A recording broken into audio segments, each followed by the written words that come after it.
coming down. Does he have it? Medeiros is going to get it. Haven't got it. He's on the outside line though, going into the fastest corner on the circuit. Surely this can't work. Dominic Ligner has got a sensational run outside line now though for the heavy braking zone. Around the outside goes the Audi R8. Look how much Miller's caught back into play. Exactly, Miller's still start trouble. He's not on second and change. All of a sudden, Miller's back in play. Can Barry do it? Big Barry's going to do it. Big Barry!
Good morning, good afternoon, wherever you are, and welcome to VSWC Historic. We are here with the cars from 1998 at Suzuka for a 400-kilometer race. We're going to start off with 20 minutes of qualifying, a little bit of a warm-up, and then, as I said, 140 minutes of racing around this iconic track. 66 laps around that total, on a track designed by Hans Hugenholtz in its iconic figure-8 layout. Chicane added there at the end. Slow cars down past our pit straight in 1983, and we've also got obviously the famous hairpin, but we're going to have an orange zone up until this race, which was famously coined Kobayashi Corner after he passed 5 drivers in one GP there with very aggressive moves. Looking forward to this one. It's going to be fantastic. It is Stephen Karavelis on the mic, and Dara joins me in the booth this evening. Good evening, Dara. How are you doing this evening? I'm doing very well, thank you. Yeah, looking forward to this one. Suzuka, one of those tracks where anything can really happen. It's tight, side-by-side racing is possible. But up those S's, if you go side-by-side, you go a little bit wide, you can find yourself in a whole world of pain. Barriers are close, particularly in the Degners. If you go a little bit wide there, you could find yourself right in the barrier. So very much looking forward to this one. A long race ahead of us, and I think it'll be a very exciting one as well. Yeah, certainly will be. Let's have a look at the schedule quickly here. Then we're obviously at Suzuka here today for this one, and the 400 kilometer, you're on the right hand side there for your Saturday schedule, and then it's Donington followed by Austria, and then ultimately Miami, and then finalising with Laguna Seca. Some great tracks still to come, particularly Laguna Seca, absolutely fantastic track with that corkscrew corner. Looking very much forward to seeing the results of those. We have got an interesting track here though in Suzuka. Plenty of corners, and some very famous ones as well, including 130R, very dangerous corner, taking a couple of lives in its time. Very fast, should be pretty much flat out, maybe a little bit of lift in these cars, but it's a fast track and difficult to overtake at, Dara, do you think? It is definitely possible to race here, but not easy, is it? No, not at all. I mean, turn 1 you could say is a good overtaking opportunity, but again, the fast nature of one leading into 2 means that it can be difficult to find the line, especially if you're going for the inside. I mean, through the S's, realistically, we're looking at single file. Maybe a move, of course, into the final chicane. It could be possible, and could be where we see quite a lot of the moves being made this evening. But, you know, you've got the other overtaking opportunities of Spoon, the hairpin as well can be done. But yeah, I mean, we're looking at some of the corners where drivers might try and set up good run through the exit at Degner 2 maybe to go up towards the hairpin, or just focusing on the exit at the hairpin to go into Spoon as well. But it's one of those tracks where you've really got to engineer a move rather than just being able to go for it whenever you really want to. Certainly is. Let's have a look at the tyre situation then. So combination of soft and hard for both classes here. We have of course got the GT1s and the GT2s classes in this race today. We're split into pro and AM categories between them as well. Yeah, the tyre wear around this track is relatively even. Lots of left-right corners, so it kind of balances the tyres out a little bit. We're expecting at least 3 stops for the GT2s, possibly around 4 for the GT1s, losing about 1 minute and 10 seconds each time. Double stints probably only going to be possible if a splash and dash is required, but the challenges for this race is the changing lightning, minimising those mistakes which can cause you major problems around this track, particularly if you go offline in the S's. As Dara said earlier, you can quickly find yourself losing plenty of positions. Tyre management always a tricky one around here. Some very fast corners here, so really kind of load up the tyres, and obviously it is a long race, 140 minutes in these cars. It's very difficult to go that entire length without making one little boo-boo. Yeah, absolutely not. Because it's so difficult to try and make sure that you can keep it consistent over such a long race on such a difficult track as well. That is the nature of endurance racing. Let's have a quick look at the standings now then. In the GT2 AM category, we've got Peter Meyer leading the way on 50 points, followed by Filippo Marazzi on 38, and Maximilian rounds out 3rd place with 10 points. Matthew Sibagnoni on 6 points, followed by Eugene on 6 as well, and Josh Miklinski on 4, followed by Paolo Tampera on 4, and then Alan Hagland rounding out the top 8 there with 0 points at the moment. 5 wins for Peter Meyer in this category. He's storming away with it at the moment.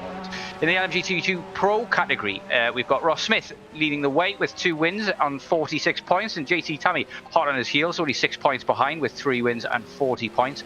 Matthew Overton rounds out the top 3, quite a way behind on 29, with Ben Boerman on 16, Dave Goers on 40, Joe Miller on 7, Jeffrey Ellis on 5, and Vasilis Karanakis on 3, followed by Tim Vanderberg on 0 points. Ricky Munsters leading the way in the constructors, with Dark Thunder Racing on 43 points behind them. Moving on then to the AM categories for the GT1s, we've got Becky Ely on 46.5 points with 4 wins under her belt. Wayne Hutchinson on 39 points isn't too far behind though, with George Angelides making up the top 3 on 34. With Barry Dimarzo, his fellow partner in the Ferrari, on 27, putting them in charge of the Constructors' Championship. Stephen Miller in 16th place, 5th place on 16 points, I should say, followed by Oliver Day on 14, Jerry Chen on 13, Eric Monet on 6.5, and Tom Mountjoy on 4.5. Followed by Guillaume Beng on 4 and Mike Olsen on 3. Tony Boyton, Graham Duncombe and Giles Villeneuve both all yet to score points, but it's quite tight in the constructors. Not very much separating the top 3, with Speed Dittos on 53 points and Gulf Racing on 50.5. Moving on to the pro category, and it's Magnus Dahlgren still in charge of this one on 49 points with 3 wins, and closely followed by Daniel Kirby, who we know has got unbelievable pace in this category. He's also on 3 wins, but only 36 points. And it's Ethan Funk rounding out the top 3 on 28, followed by Woody De Bruyne on 25, Simon Suvic on 14, John Uyan on 12.5, John Gutierrez on 10.5, and Francesco Concas on 9 points. Brian Hall is on 7, matched with Felipe Enrique, rounding out the top 10, also on 7 points. There's Alex Garrick, Jason Whitehead, Luciano Carzo, and Alexander Schultz and Gilles Lalonde making up the top 15 on their respective points hauls, followed by Joachim Coudray and Norm Graff, Victor Geneva, Adrian Rice, Risto Corby, Brandon Gant, Alec King, and Tom Lane, making up the rest of the top 23 of the pro category. In the championship standings, the constructors standings, apologise, it's ME Racing for the Toyota GT1 team on 56 points, followed by CMS Pro on 48, and not far behind them is Depth Racing on 34.5. Not a lot separating the top 3 here in the constructors either, but Schultz Rennsport still got a lot of work to do down there in 4th. So we've got the cars on track now, and looking forward to a fantastic qualifying. We expect to see times somewhere in the 156s for the quicker drivers, maybe pushing towards 2 minutes, but we never know what's going to happen in qualifying. Not a lot of chances to get this right here, Dar. Yeah, no, not at all. I mean, at long track, long timed lap, which means, of course, with the 20-minute session, you've not got that much time to set too many laps. So the first one, I think, will be important, just to get a anchor and settle the nerves, just get a time on the board. It is always important. But of course, finding a bit of a gap sometimes can be a little bit tricky. So these guys will definitely be focusing on trying to find where they can get the car so that they can have one clean lap through this entire Suzuka circuit. But yeah, looking like it's going to be an interesting one. Close times as well. Might set us up for a good race ahead as well. Certainly will, yeah. It's going to be a tight race, we hope. Lots of on-track action. 66 laps, a long time, like we say every time in these endurance racing. We'll just take a moment to have a quick look through the point system and how that works. So for first place in this race, we've got 10 points. Second place brings home 6, with 4 points for third, 3 points fourth, and 2 points for fifth. 1 point for sixth, and everybody who finishes the race gets half a point as long as they do more than 75% of the race. So let's have a quick spy at the chat. Evening James, evening Steve, says Phil across the pod. Great to see you here as always, Phil. And got Oras saying hello as well. Hello to you. Looking forward to seeing you here for the remainder of the race, we hope. And yeah, should be a corker. Have you got any predictions out there, Dara, at all? What are your thoughts here? I'm a bit early for me for a prediction. Mine are never right anyway, so I don't want to jinx anyone this early on. But no, I think generally, I think this is going to be a good tight session. Hopefully we'll see a few of the guys like Kirby, Hall and Dahlgren as well, kind of close near the front. Of course, in the championship, you like to keep up the championship battle, the GT1s, of course. Dahlgren is leading, Kirby and Ethan Funk as well. So maybe if Ethan Funk can get near the front of the field, then he might be able to push his way up the order, of course. But you're looking at the likes of Becky Ely as well, trying to do well and continuing that good form in the championship. But it'll be interesting to see. 17.5 minutes on the clock, but they're just about starting their first time runs. As we see Ross Smith now coming through the S's on his opening attempt. This very pink liveried car, and getting out of the way. Difficult circumstances there in Dunlop Curve. Just before the two Degners. It's important to definitely not go side by side through Degners. Difficult place to manage a car alongside, for sure. But certainly is an iconic track, this. Absolutely fantastic racing and situations being had here in all types of cars. And just trying to think of the one that really sticks out in my mind would be the Alan Prost ding-dong that occurred here. Are you old enough to remember that one, Darren? Well, I mean, I wasn't around for it, but I do know what you are talking about. Down into the Casio triangle when they came together, but of course, it didn't take so long, did it? On other occasions, them to come together at turn 1. But yeah, lots of memories at this track, and lots of occasions where, you know, different corners have had their own moments as well. I mean, the hairpin, you mentioned Kobayashi doing so well, Spoon as well. More in recent times, I've seen a few more incidents there as well. So lots of memories around the entirety of this track, and I think it'll be interesting to see if we create a few more this evening. A lot of time in the race to do so. And we might see some drivers find their rhythm in particular parts of the racetrack as well. I think Ross Smith just come across the line there. He's at his opening time, and that looks not too bad at the moment as he goes up into, what's that now? I can't see what that is. P9 that is, right at the back. But he is, of course, that's the lower class category. Certainly is, yeah. We've got some very quick times coming in thick and fast.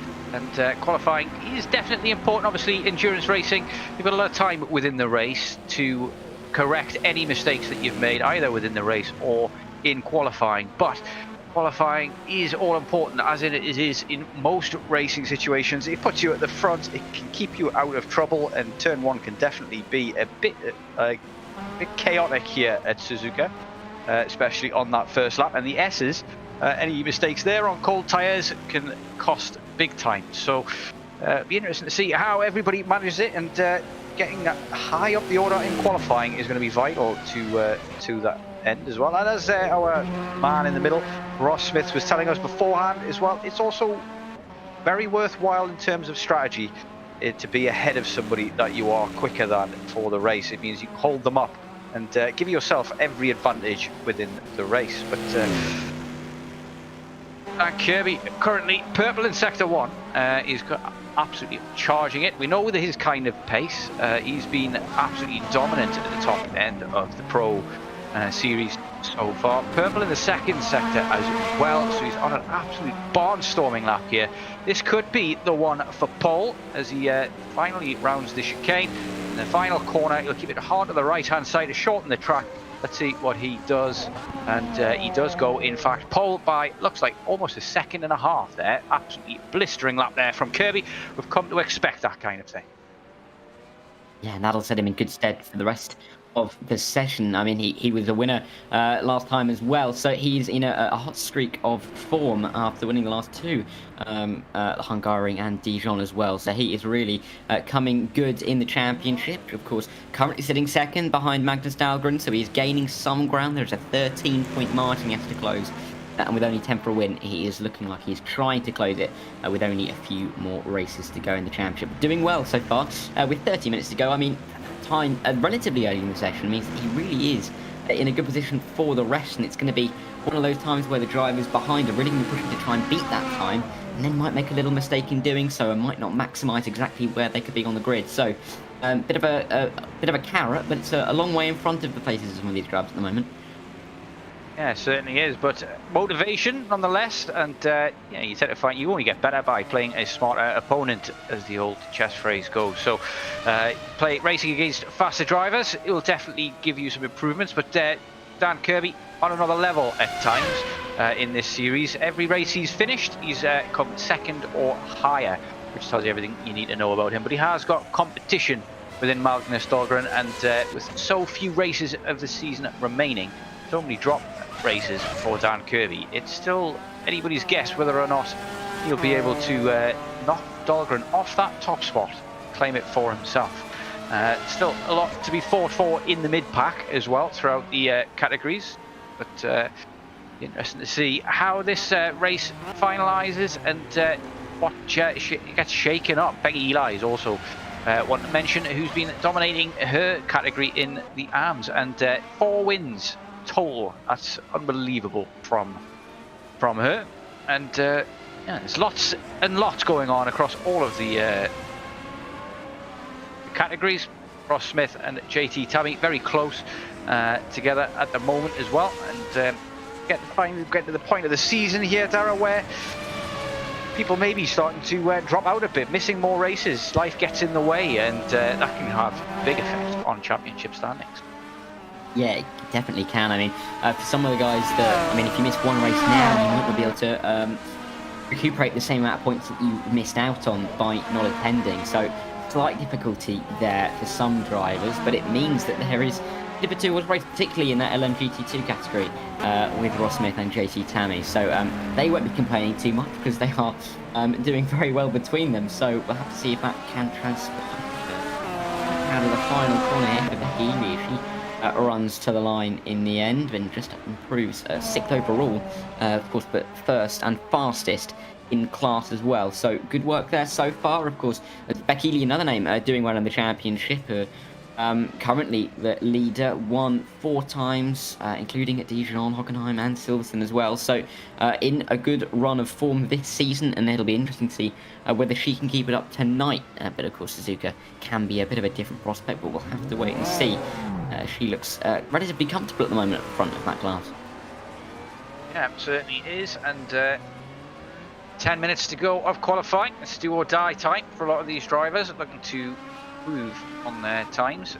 Got another gaggle of cars coming out of the pit here. Becky Eli on your screens in the green livery, trying to get out of the way of the man behind. That is Ross Smith.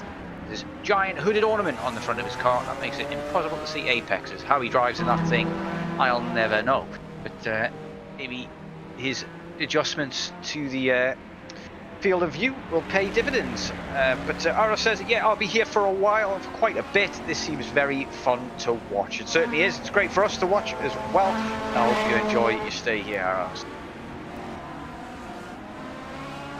I mean, it's nice to see some of the classic cars, isn't it, around some of these more historic tracks. Of course, Hungary last time out, Suzuka this time around, so it's nice to see some of these cars going at it once again. They look lovely, don't they? I mean, some of the liveries look fantastic.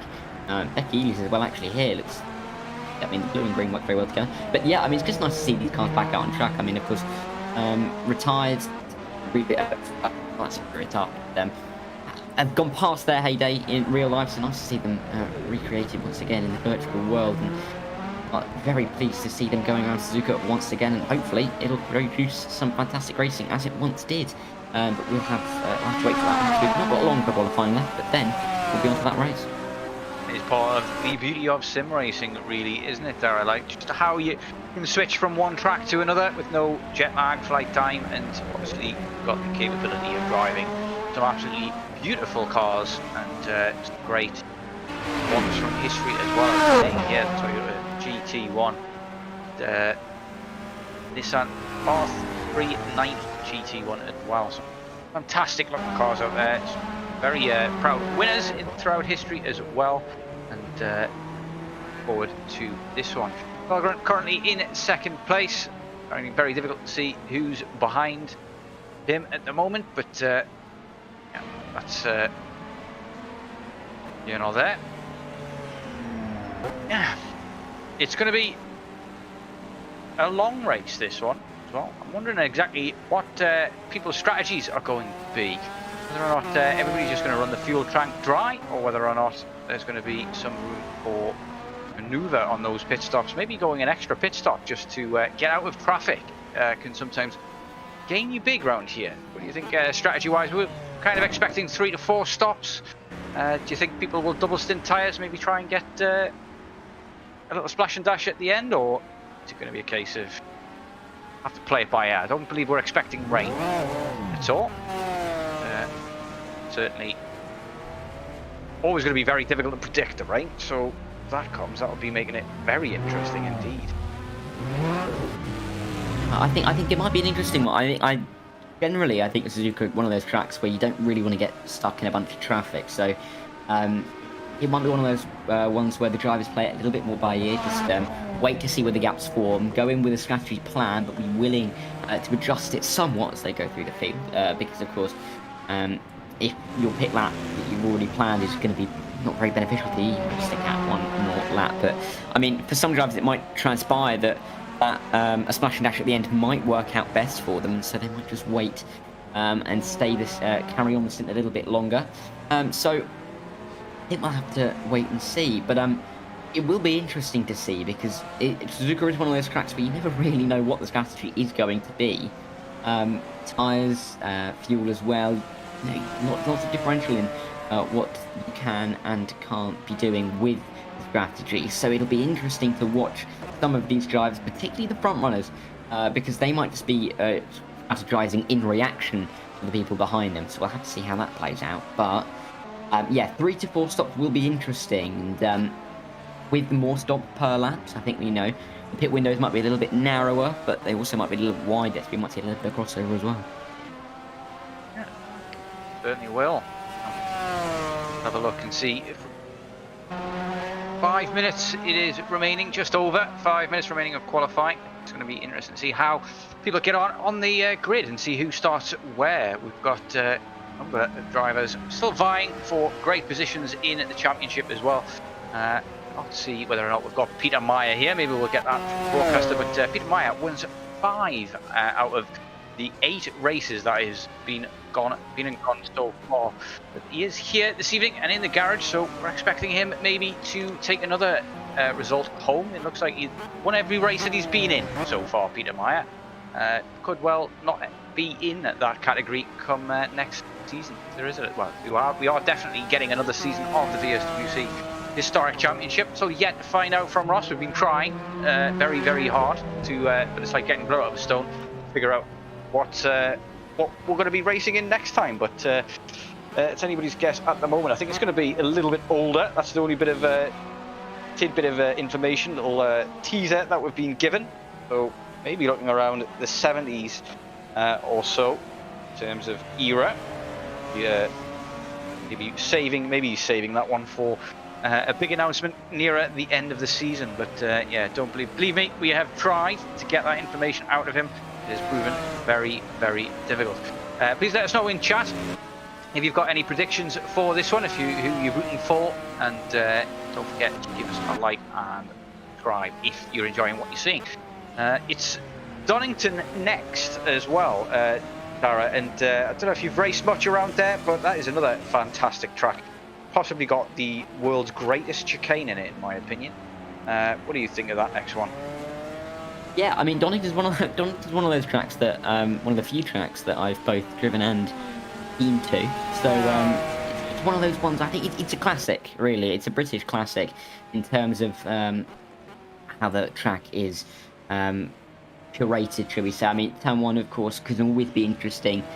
Slightly more than 90 degrees to the right can create some overtaking, and that chicane, like you said, fantastic chicane. I find it criminal when anyone suggests, I've heard one person suggest before, that they get rid of that chicane, and I wasn't pleased at the suggestion, and I'm very glad that it's still there, because it's such an iconic piece of racetrack, particularly for British circuits. But yeah, I think it'll be an interesting prospect for these cars to go around Donington, and I think it'll be an interesting race. It'll be an exciting one as well, to see what they can do, because Donington, of course, very different prospect to what we've got here at Suzuka. And so, you know, it might take a little bit of adapting, but again, fantastic track, and it's part of a calendar that really has served up some fantastic races all through the season, and they've still got a couple of great ones to come. Yeah, in that list includes 2 tracks in America, and it's Miami and Laguna Seca that we'll finalise off with.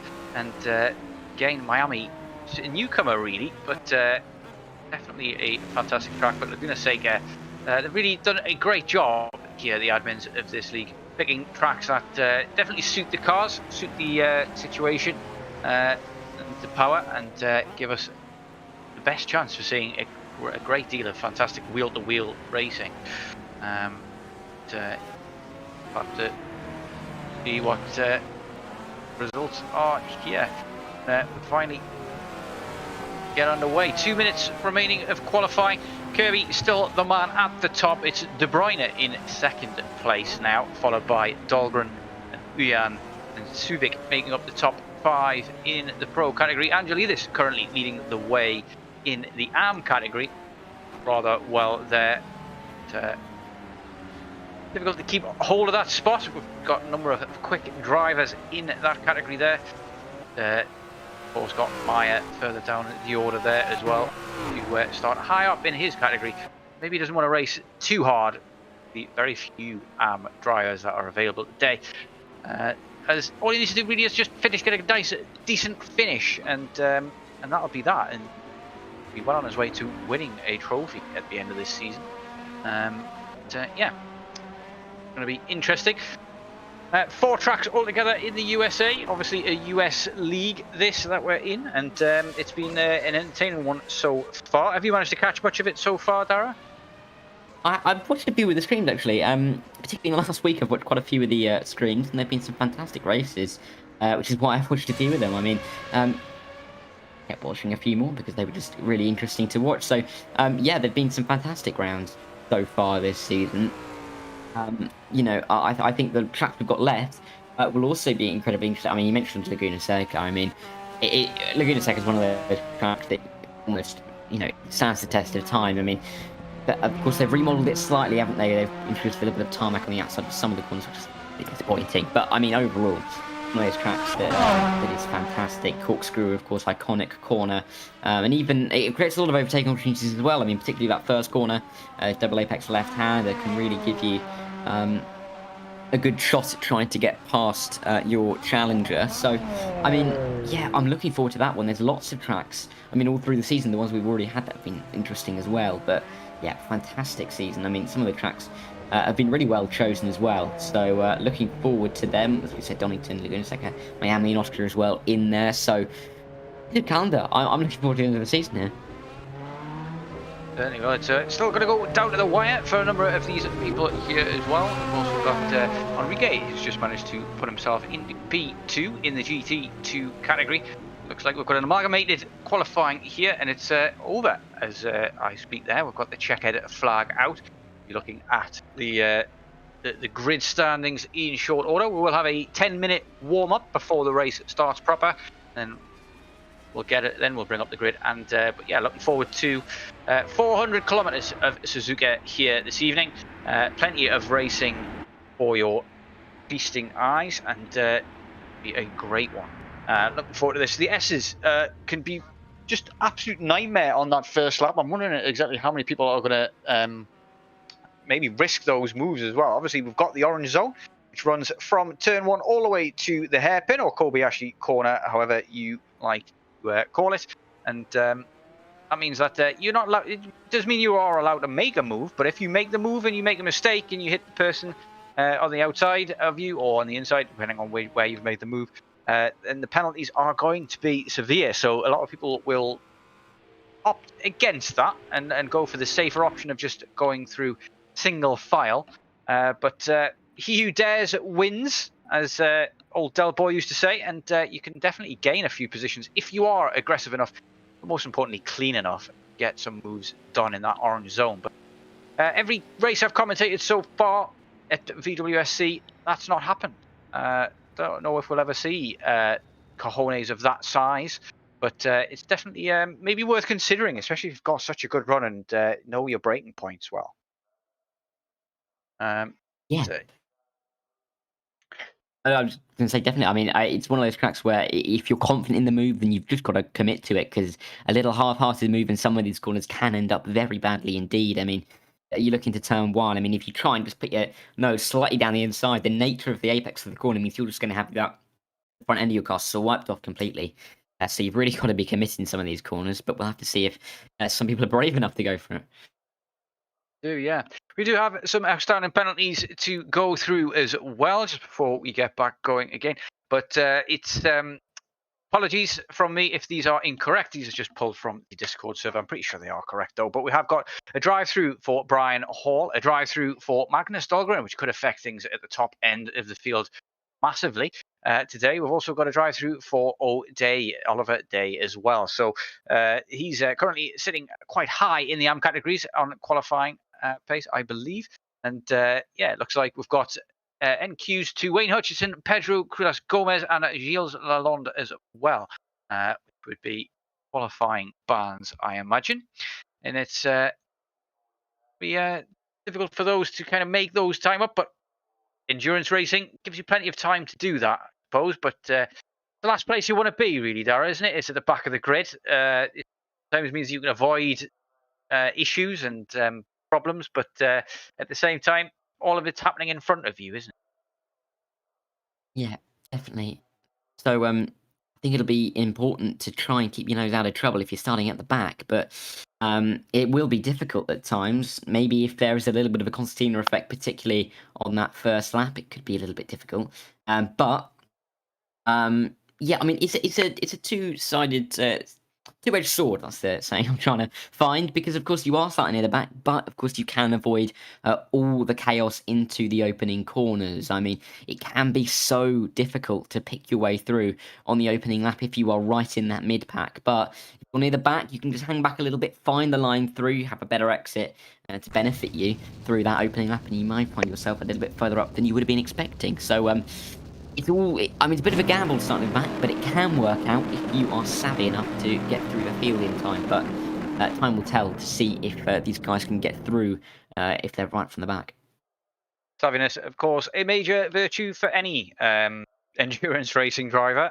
Lots of other virtues required: patience, determination, and yeah, just belief in yourself is going to become a huge factor here. We've got the warm-up, 18 minutes to go here in this warm-up. But we've got Ross Smith in the booth with us this evening. Ross, are you going to finally tell us what the new historic cars are going to be for next season? Well, actually, since James isn't here, I think I might have some. Actually, no, I won't. So, yeah, no, we're as far as historics go, we're still tight-lipped, pretty much on what's coming that way. No real changes since last time, other than just steady development in the background.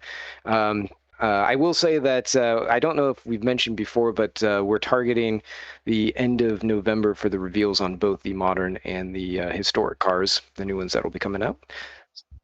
So that's where we're at. But yeah, right, hold on. Okay, sorry, I've had to come into the booth here, right? End of November. That's correct. Yes. Yeah. Bro, I'll Now, be having Santa coming down my chimney by that point. Well, yeah, yes. Now, I will say there may be some teasers posted prior to that, but yes, I will say that others of us would like to release more information. Others prefer to keep it close to the vest, and beyond that, I won't say much more there. But everything is shaping up to be a really good time. We're going to have fun with it. And same thing with the modern ones where we've got the 6 cars well underway as far as development goes. A lot of them have been a bit of a trick just because they have to be developed from scratch. That's everything, not even just the physics, but yeah, we're going to do some updates to the existing physics, the tires and everything. We're going to be tweaking those, trying to stay in line with what's going on with the real events, with the real BOP that's happening across WEC and IMSA. So it's supposed to be pretty much on par with what you're seeing in real life, and we've been pretty successful with that so far. We're very proud of what our testing team and the community feedback has been able to accomplish to just really nail those numbers and get those things dialed in. So yeah, it'll be great. We'll have new Evo versions. Everything's just it's just going to be awesome. Yeah, high optimism, high expectations there. I've got to say, it's going to be a huge kudos to everybody involved with this league and the R-Factor mods that you guys do. The amount of work and effort that goes into it, got to be said every time, is amazing. You guys do a fantastic job. But forward to your race specifically today. What are your expectations for today? You've been trading wins with JT Tammy on and off. It's your turn to win again today, isn't it? Well, yeah. If obviously, I have to make sure I bring it to the end. I can't just slack off and throw it into the barriers, because you don't make that 75% mark on the total number of laps, then you're done. You get no points. So even if I were to win, it would be all for naught. And as it is right now, Peter Meyer is looking to try and compete in the pro level. So right now he's being listed as AM. There was a bit of a conversation prior to the race as whether or not he'd be moved up or not. But as it is right now, he's still AM, but that may change potentially as we go into the final races. It would be probably a little unexpected to see that, but not unprecedented. So we'll see. So obviously, I got to do what I need to make sure that I stay in top form, and as a racer, you're going for it. You want to be at the top regardless of whoever else is around you. Certainly. If you could explain to us as well how that exactly would work as well in terms of Peter Meyer moving categories. Would he take his points with him? Would he start from fresh for the remainder of the season, or is that only going to be in the off season that he would ever move? So probably would be in the off season if things go as they typically would. Usually drivers aren't moved mid-season unless it is very obvious that they're performing at a pro level. And George has a stratification process along with the rest of the admins for how they delineate who goes to which class within their category. And you can still try and move to different ones. Obviously, there are some pros that perform maybe a little bit lower than some AMs, and things move around. But it's not an exact science. We're doing things to try and nail that down a bit more.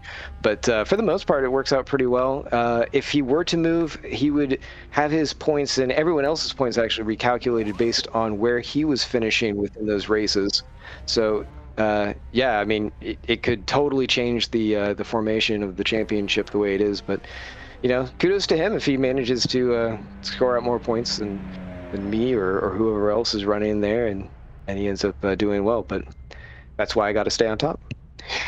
I definitely don't envy whoever has to do all of that mathematical calculation to figure out what his points would have been if he was in the program. It's George. It's just George. Don't feel too bad for him. Yeah, that's fine. Well, that guy strangely loves his mathematics and calculations and things. He's not quite right in the head, I think, but each to their own. Whatever floats your boat in the end, really. But back to the race today. What kind of strategy tricks have you got up your sleeve today, Ross, or is that being kept tight to the chest?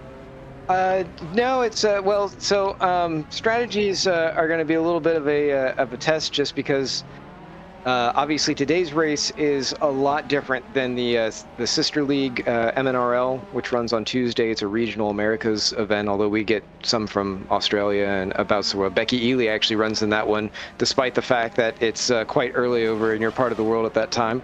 But yeah, it was an absolute monsoon, 100% rain and track saturation. It was all you could do to just stay on the island, and the island was very quickly trying to swim away from you. So totally opposite here. I mean, it's very well rubbered in. It's very cool compared to what it probably should be, because it's quite early in the morning in Japan, so they're not getting a whole lot of heat in the air and on the track. I can tell you that historically, when this race happened back in '98, it was extremely hot. Track temperature was at 40 C, and they were taking temperatures inside the cockpits of over 60 C. So, and this is before they had cool suits and everything, keeping them nice and fresh. So they were absolutely suffering in those conditions. But not so much today. Overcast. It's grippy. It's fast. It should be a good time. We'll see how traffic is between the GT1s and GT2s. I'm sure everyone will make things work out to the best of their ability. And any questions for us from your end, Dara, at all? Anything in terms of strategy or tyre situation? Well, I mean, I could ask Ross. I mean, with the tyres, I mean, are you looking to? And we were talking about it before. Are you going to be looking to do more set length stints, or are you just going to do it on the fly? Maybe go for a bit of a splash and dash at the end. Probably splash and dash, just because there's a lot that can happen here. It's a much longer race than the usual 250Ks that we have throughout the season. We'll be going into darkness. I think, I mean, you can maybe with the last two stops, you might be able to kind of form up some kind of strategy to even it out. But I think it's just going to be sort of play it by ear through the rest of the race and just see how it goes. That's one thing we were talking about, wasn't it, Stephen? That we weren't sure whether some of the drivers might go for longer stints or maybe go for a splash and dash. So, yeah, thank you, Ross, because that'll be interesting to see how that develops. Yeah, it's going to be different for everyone. I can tell you that with the GT1s, they were all over the place on Tuesday night in terms of who was going into the pits when. And it was kind of bizarre to see some guys, because you're like, oh, man, he's pitting way earlier than the rest of his guys. And then he was almost half a lap ahead of him over the next 20 minutes. And you're just, I mean, I'm out there racing, so I have no idea what was happening amongst all of that. So it's so bizarre to see how some of the strategies play out. But it definitely makes things interesting, because everyone's everywhere all the time. And then suddenly it comes to the end of the race and they just manage to be on top of each other again. Hopefully we get more of that today. We want to see some close racing. We've got your close compatriot, Georgia Aguilera is currently sitting in pole position in GT, in the arm category. I apologise. What do you think of his chances today? Has he got this in the bag? Couldn't really tell you for sure. I know that he's really been enjoying the way the car has behaved as of late. Suzuka is a very popular track within our testing group, just because it's got kind of everything. I mean, it's very even tire wear. You experience sort of everything in terms of just the types of turns, the segments, the roughness, the smoothness. I mean, it's really good. And because of that, I mean, he's really been able to get used to the car and everything else that within the setup that would be useful for all those conditions. And yeah, he feels good about it. And when that happens, George is a weapon. Yeah, he certainly is. And one of the big things that I always found difficult about Suzuka is getting those consistent laps in lap after lap. It's consistency that really is my Achilles heel around here, because the corners are so difficult, they're so technical, especially in that S sector. You've got any tips or advice for anybody in terms of getting it right, like around Suzuka in that aspect of racing? You're absolutely right. Yeah, it is all about car balance and just getting it where the car just feels it's just very responsive, and particularly in the S's here, I would say that if you're able to really nail down your differential and get it so that way with whatever type of car you have those options, that will help tremendously to be able to get through there. Pairing that with the way that you've got your aerodynamics set up, as I go kind of all over the place, it really does make a difference in the way that the car is able to respond just to the changing conditions, with the way that the rubber lays down, if there is any weather. Just being able to rotate the car, make it do what you need to when you need to, that's going to be the best for this track in particular. Great advice there. And in your opinion, is there any dark horses or anybody that you've seen in the week leading up to this in practice that maybe is going to perform better than expected? Or anybody who you think might struggle that day? I'm curious to see how Alex Garrick does. I saw that he was pretty fast in a few spots. Same with Gilles Villeneuve. I think that those two guys, and probably Oliver Day too, I mean, they're ones to kind of keep an eye on, because they can either be, you know, an absolute missile or a missile crisis. It just depends on just kind of what's happening in their race at the time. But yeah, they're quick ones to keep an eye out for. The Suzuka is no stranger to drama and incidents as well. Is there any sectors of the track that you're particularly scared of, or think that there's going to be a number of incidents there? Well, I would say any of the real tight spots, you know, from Dunlop down to the hairpin, that's a very tricky section where if you get alongside between multi-categories, you both have to know exactly what's happening to make it work. Otherwise, it'll just be a complete mess. So yeah, most of the other parts are pretty straightforward. You know, don't push the S's if you're multi-category. Even though if you come into that turn 1 segment and you're not past that GT2 in front of you, you're just going to be absolutely screaming inside your helmet, because your competitors are going to roll right up behind you, and yeah, just make a mess of your day. So. We'll see how much patience holds on through the end of the race as we go into the nighttime. I'm certainly going to be very conscious of where everyone is around me, and I'm sure they'll probably be saying, "Get out of my way," if you don't really have any competition. So, you know, yeah. Anyway, we're about to go to race, so I'm going to hop out of the booth. But thank you guys for everything you're doing. We really appreciate JPB with all their support and partnership with us, and we look forward to the race. We're looking forward to it too. Best of luck to you, and thank you very much for your time coming into the booth, giving us all that information. Very helpful.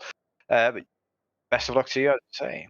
We'll have a look at the grid then now and see where everybody's going to start their business this evening, and be starting off with P1. Daniel Kirby absolutely dominated qualifying here. 8/10, almost 9/10 quicker than everybody else.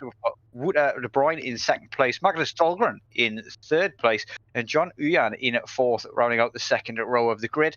Huda doing a fantastic job in qualifying here. Timan Suvik is in 5th, followed by Brian Hall in 6th, Becky Ely in 7th, and Jason Whited in 8th place. In the Nissan P360, it's Alex Garrick in P9 and Barry Dimarzo in P10, George Angelidis in P11, and Philip Enrique in P12, making his home the Toyota GT1 for this race. It's Oliver Day in P13 and Carl Struhal in 14th, Gilles Villeneuve in 15th, and Stephen Miller in 16th place for speed details. It is Ross Smith down in 17th and Dave Coors in 18th. Peter Meyer in 19th, looking to pick up another win, and Wayne Hutchinson down in P20. Finalising the grid then is Gilles Lalonde in 21st, and Mike Olsen at the very back in P22, hoping to take advantage of some mistakes ahead. Hopefully he can keep his nose clean. The suspense is building. We're ready to get for the lights underway, and I am very much looking forward to this one. Wondering whether or not you think anybody's going to have a chance here to into turn 1 if they get a good start. We are going to have a standing start, but that orange zone, it plays on people's minds. Yeah, definitely. It really does. I mean, Kirby will just be hoping to get that good run towards turn 1. I mean, of course, we've got that formation lap coming up first. For him to have that in the back of his mind, that he knows he needs to get that good run down towards the first corner. De Bruyne just behind him as well will be hoping to get a good start, and Dahlgren as well. Maybe to slip through the middle. We'll have to wait and see. But, I mean, some of these guys, it will be important to try and make the moves into turn 1 because, of course, the nature of that first sector and the fact that it is an orange zone means that they're going to be a bit apprehensive to go side by side, particularly through the S's up, through Dunlop, and then definitely they won't want to be going side by side into the Degners because that is just a car crash waiting to happen. But, I mean, some of the leaders in class, I mean, you're looking at Becky Ely there in 7th, will just be hoping to keep her nose out of trouble. A couple of pro drivers behind her will be trying to find their way through as well. So they'll be in the hunt, but some of these guys will just be trying to get through without any incident through lap 1, and they can build the race up from there. Yeah, we've also got Gilles Lalonde at the very back of the grid in the GT1 car. He's going to have a lot of work to do there with Wayne Hodges just ahead of him as well. Maybe, hopefully, can follow him through. Won't be long before we get underway as the cars do start moving finally for the formation lap. Tyre situation, we've got almost the entire grid on the hard tyres with only 3 drivers opting for the soft. We've got Oliver Day, Philip Enrique and Timon Suvic on the soft. They'll be hoping to maybe get some early positions once they've navigated that orange zone. And drivers here will just be trying to make sure that they've got everything in order, not just in the sim rigs but also in the car and tyres as well. Just getting some temperature in the tyres there. You see drivers weaving. Best way to do that, I've been told, is to induce understeer. Really is the best way to heat up your tyres rather than oversteer. Obviously you don't want to point the wrong way on the formation map. Highly embarrassing. But important definitely to get as much tyre temp as you can into the tyres. The tyres around this track are vitally important as they are most tracks, but because of the left-right nature of this one, and so many places you can get those big snaps of oversteer, Dara, cold tyres can be deadly on the open map. Yeah, absolutely. I mean, with such a long flowing first sector, of course, as the S's are, a little bit of cold tyres, a little bit of lack of grip realistically can just walk you off the track and compete in a world of pain, especially when you're in a fight maybe side by side with another car. You've got to be aware of where your car is moving, how much tyre temperature you do have, because that can make an impact on whether you want to put your car towards the inside or try and go around the outside of someone else. So lots to think about. Tyres will definitely come into play, and the pit stops will be interesting, I think, to see what drivers go on to early on. But interesting, as you mentioned, that Suvic is on that soft tyre. Can he maybe use them at the start of the race to get up a little bit further? We'll have to wait and see. Got some tough competition in front of him in John Uyen, Magnus Dahlgren, Wouter De Bruyne and Daniel Kirby. They're not slow by any stretch of the imagination, but got the drivers coming through the second sector here, and it's going to be vitally important to get a good start here. You want to just make sure that you survive is the first thing on your list, the first checkbox on the clipboard. Make sure you survive. It's very easy for people to lose it here. There are a number of very deadly curbs around Suzuka as well that very much unsettle the car. And also obviously got maybe the first opportunity to overtake, which will be down here into 130R with that orange zone ending at the exit of the hairpin. It's going to be here that maybe we're going to see the first moves. But if I was a betting man, I'm going to say that moves are going to be few and far between around this track. It's going to be pretty quick in comparison. It looks as though we have got underway already. Going early is Kirby, as everybody files single-handedly through. Oh no, he's not gone at all. He's still going slowly. Maybe just increase the speed a little bit through 130R. But he'll be the man to get us underway in his very beautiful Panos GT1 car. Comes around the final chicane here. It's going to be a single file start all the way through to the hairpin, unless somebody's feeling particularly brave and willing to risk the wrath of the stewards. But going very late here is Dan Kirby. It looks like he's going to go at the line, and there he goes over the line, and we are underway for the 400 kilometers of Suzuka. It looks as though De Bruyne has got very close to the back of him, but he won't be making a move into turn 1 with that orange zone in place. It's going to be very risky to do so. He's just going to try and get the tyres heated up a little bit in through the S's as we get started here for Suzuka, and 66 laps to go. roughly, well, 69 on your board it says there, but a number of people will get laps, and maybe we'll have that will come down a little bit once we've got pit stops and the like going. But we are underway, and it's going to be well after the hairpin that we start to see the first moves in anger. But, so far so good as we filed single-handedly through the S's and around Dunlop Curve, Dagner 1 and 2. A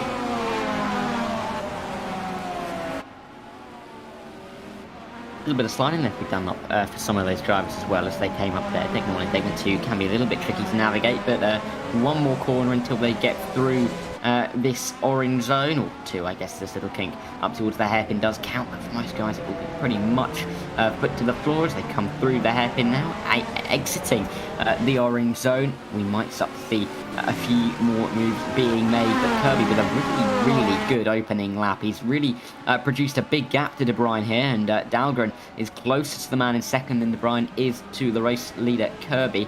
You can just about see him flashing to the bottom of the shot. It's got nearly, it's got over a second and a half, it seems, on the man in second place. So a very good opening lap from him. I've just seen on the timing screens that Suzuka, a purple first sector as well on that soft tyre, so maybe he over the next few laps will start to come through the field as well. Currently down in P5, but he can try and work his way through these top order. Here he is as they come into the chicane, the final chicane, for the first time in anger in this race. Yeah, it certainly is, but Dan Kirby, as you mentioned, absolutely disappeared. And that puts Wood and De Bruyne in serious trouble. He's got Dahlgren and Uyan behind him, and they are not slow. They're going to be piling the pressure onto him, and he's lost the draft from the man ahead, which is going to make him feel like a bit of a sitting duck down that back straight on this lap as we enter the S's for the first time. We did have a yellow flag earlier on there. Not sure what that was, but we'll fill you in on that. I believe it was Jason Whitehead who's gone off there in the background and is currently last place. But plenty of time to go as we go to a replay to see what happened to Jason. He's gone into the pit. So this will be his drive through, I imagine, for a prior penalty for the race. And that is probably wise of him to serve that as early as possible. Just get it out of the way and head down and move on. We've got Maya currently in P20 as well, not going his way as it stands, but he'll be looking to gain a few places as the race goes on, I imagine, but number of seconds off as it stands. But yeah, no overtakes as of yet, as everybody's quite happy to settle down into a little bit of a rhythm and a pace and get this endurance race started off on the right foot. That's what we like to see. We like to see this kind of standard of driving and no big major mistakes and accidents, but you'll certainly need to see some aggression from some drivers at some stage. This is definitely a track that rewards that kind of aggression, just sending it, catching your opponent by surprise. Yeah, absolutely. And I mean, if you can do it at a time where they're completely not expecting it and you can just slip up the inside or the outside cleanly, then you will gain a position and it will be hard for the driver to then gain that back. I noticed very briefly that I think it was at the back Alex Garrick there who had a bad start in the GT1 category. He was behind Ross Smith and Dave Causes in the GT2s for a little bit, but he is now past and he's trying to gain back some of that time. He had a poor start as well, along with Jason Whitehead as well, so he's got some work to do from the back, as we can just about see him here. I think you can just about see Ross Smith in the background there, but yeah, he's got some work to do. Lovely looking car as well for him, but he won't be thinking about that. He'll be thinking about trying to gain back up to the back of the pack. P16 is Oliver Date. That'll be his next target. It's about 8 seconds for him to try and regain here, but as they come through, I think that's Kirby starting lap 4 now. He has started lap 4, so he's just gained such a large gap now. It's nearly 3 seconds to De Bruyne, and that just looks to be growing. And I think the likes of Dahlgren, Uyan and Suzuka might be looking to try and get past if they can, to try and then catch back up to Daniel Kirby, because he's really getting away at the moment. Yeah, 7/10 or so quicker on his fastest lap there. So he really seems to have this track under control. And I'm just wondering there, is Ross Smith being sponsored by the Barbie movie? I don't know. We'll see and find out after the race when we get the chance to talk to him again. But stands Kirby leading the pro category, followed by De Bruyne and Dahlgren in third place, with Ely leading the AM category with Dimarzo Angelidis behind her. the GT2s at Smith leading in the pros, and Meyer is the only man in the AM category, so pretty much guaranteed a win. This has been the story of his season pretty much, but man's won every race he's entered, but it takes a bit of the shine off it if you're the only man entering, and that's why you win. But he won't matter. He won't mind, I don't think. It's 10 points in his back pocket regardless, and another step towards a trophy. Yeah, what do you think, Tara? It does kind of take a little bit of the shine off it, but hopefully he can eventually move up into the pros and compete there. Yeah, definitely. I mean, it's all good practice. I mean, you can go a little bit under the radar as well if you are just going around on your own, because you're just focusing on your own race, focusing on your pace. So he may be able to benefit from that. Oh, we see a spinner there through Spoon Curve. I'm not too sure who that was, but that's Magnus Dahlgren who's gone round actually. Dahlgren, Dahlgren. He was in pursuit of De Bruyne there at the front. So he has dropped back now, all the way back to P9 overall, which is that's 6 in class. So, you know, lots of work for him to do. Dropped down about another 10 seconds or so, I believe, from the back of where he was. And we're going to see a replay of it, I do believe. So we'll see what happened here. Straight into the pit as well. But this is Stephen Miller that we're watching on board at the moment, going wide in Spoon. By the looks of things, very easy to do that. You've got to kind of not carry as much speed as you think. That was Philip Enrique there, stranded on the side of the road. Sorry, this is Philip Enrique there, just getting out of shape there. Again in Spoon, very easy to do that. That curb there in Spoon can be a little tricky to navigate, especially if you go a little bit wide. It's a rather large bump there that can set up the car. But that's not gone Philip Enrique's way, and he's dropped a couple of positions thanks to that. But did well to avoid a bad rejoin there. Very easy to do once you've spun there. But Angelidis here on the back of Dimarzo, and looks like we could see our first on-track manoeuvre if he can get close enough. Come through now into, I believe that's Spoon 1, and there is, yep, that's Spoon 2 as well. Great exit out of here required in order to get any kind of move done here, and it does look as though he's got draft from Ely in front as well, so a little train of 3 cars here battling for the lead in the AM category. That could get exciting at any moment, but at the moment it doesn't look as though Angelidis has got what it takes to get close to the back of Dimarzo. Dimarzo looking more likely to go on Ely. It looked like a late defensive move there from Ely. No way to go up the inside for Dimarzo, and that is elbows out racing. That's a very tough defence from Becky Ely there, you've got to say. Within the bounds of the law, do you think, Dara? I mean, it looked all right to me. I mean, it wasn't really a place for Dimarzo to make a move. He was a little bit too far back, I think, to try and go for it. And I think Ely was just covering it off slightly. I mean, if Dimarzo was a little bit closer, Ely's move may have just been a little bit more dangerous and a little bit more naughty. But it seemed all right to me. I mean, these 3 at the front are so close together. I mean, Angelidis might just have to focus on his own race here, because if these 2 come together, he can slip up through the middle. But if he's focusing on them too much, then he will start losing a little bit of ground. I mean, he's lost a little bit of ground on this previous lap. He's just about within a second, just over 9/10 behind Dimarzo here. So he's close, but he's not quite close enough at the moment. But if these 2 start fighting, I mean, one corner side by side, particularly around Suzuka, and they are going to be, he's going to be, I should say, right on the back of these 2 at the front of the GT1 AM category. But Ely a little bit wide through the hairpin, but it will produce a better exit towards Spoon, and that should help her on this lap alone. So interesting at this AM category, but yeah, long way to go.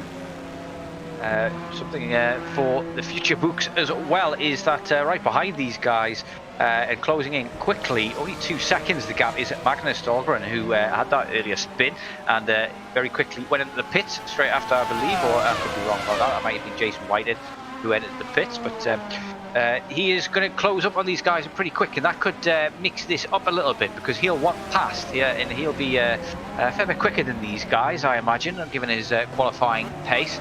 But once more again, Becky Ely going to the inside, then into the chicane. It's definitely got Dimarzo in her head at the moment, and it's a battle of wills as it stands, but no change in position for the moment. Angelidis has dropped off massively there as well. Big mistake from him, and the gap is increasing to third place here in the arm category, but no dive down the inside from Dimarzo, but he definitely looks quicker here. He's finding it very easy to follow Ely here, and it could be starting to get a bit of frustration setting in. We've got Angelides in the pit, actually, so I wonder what's happened to him. We'll find out if we can. Whether or not that's his scheduled pit stop. Only 7 laps in. May just be thinking, I want to get out of this and try and maybe undercut these guys. Maybe they'll hold each other up, battling each other, and I'll be able to get them in the pit stop, maybe. Possibility.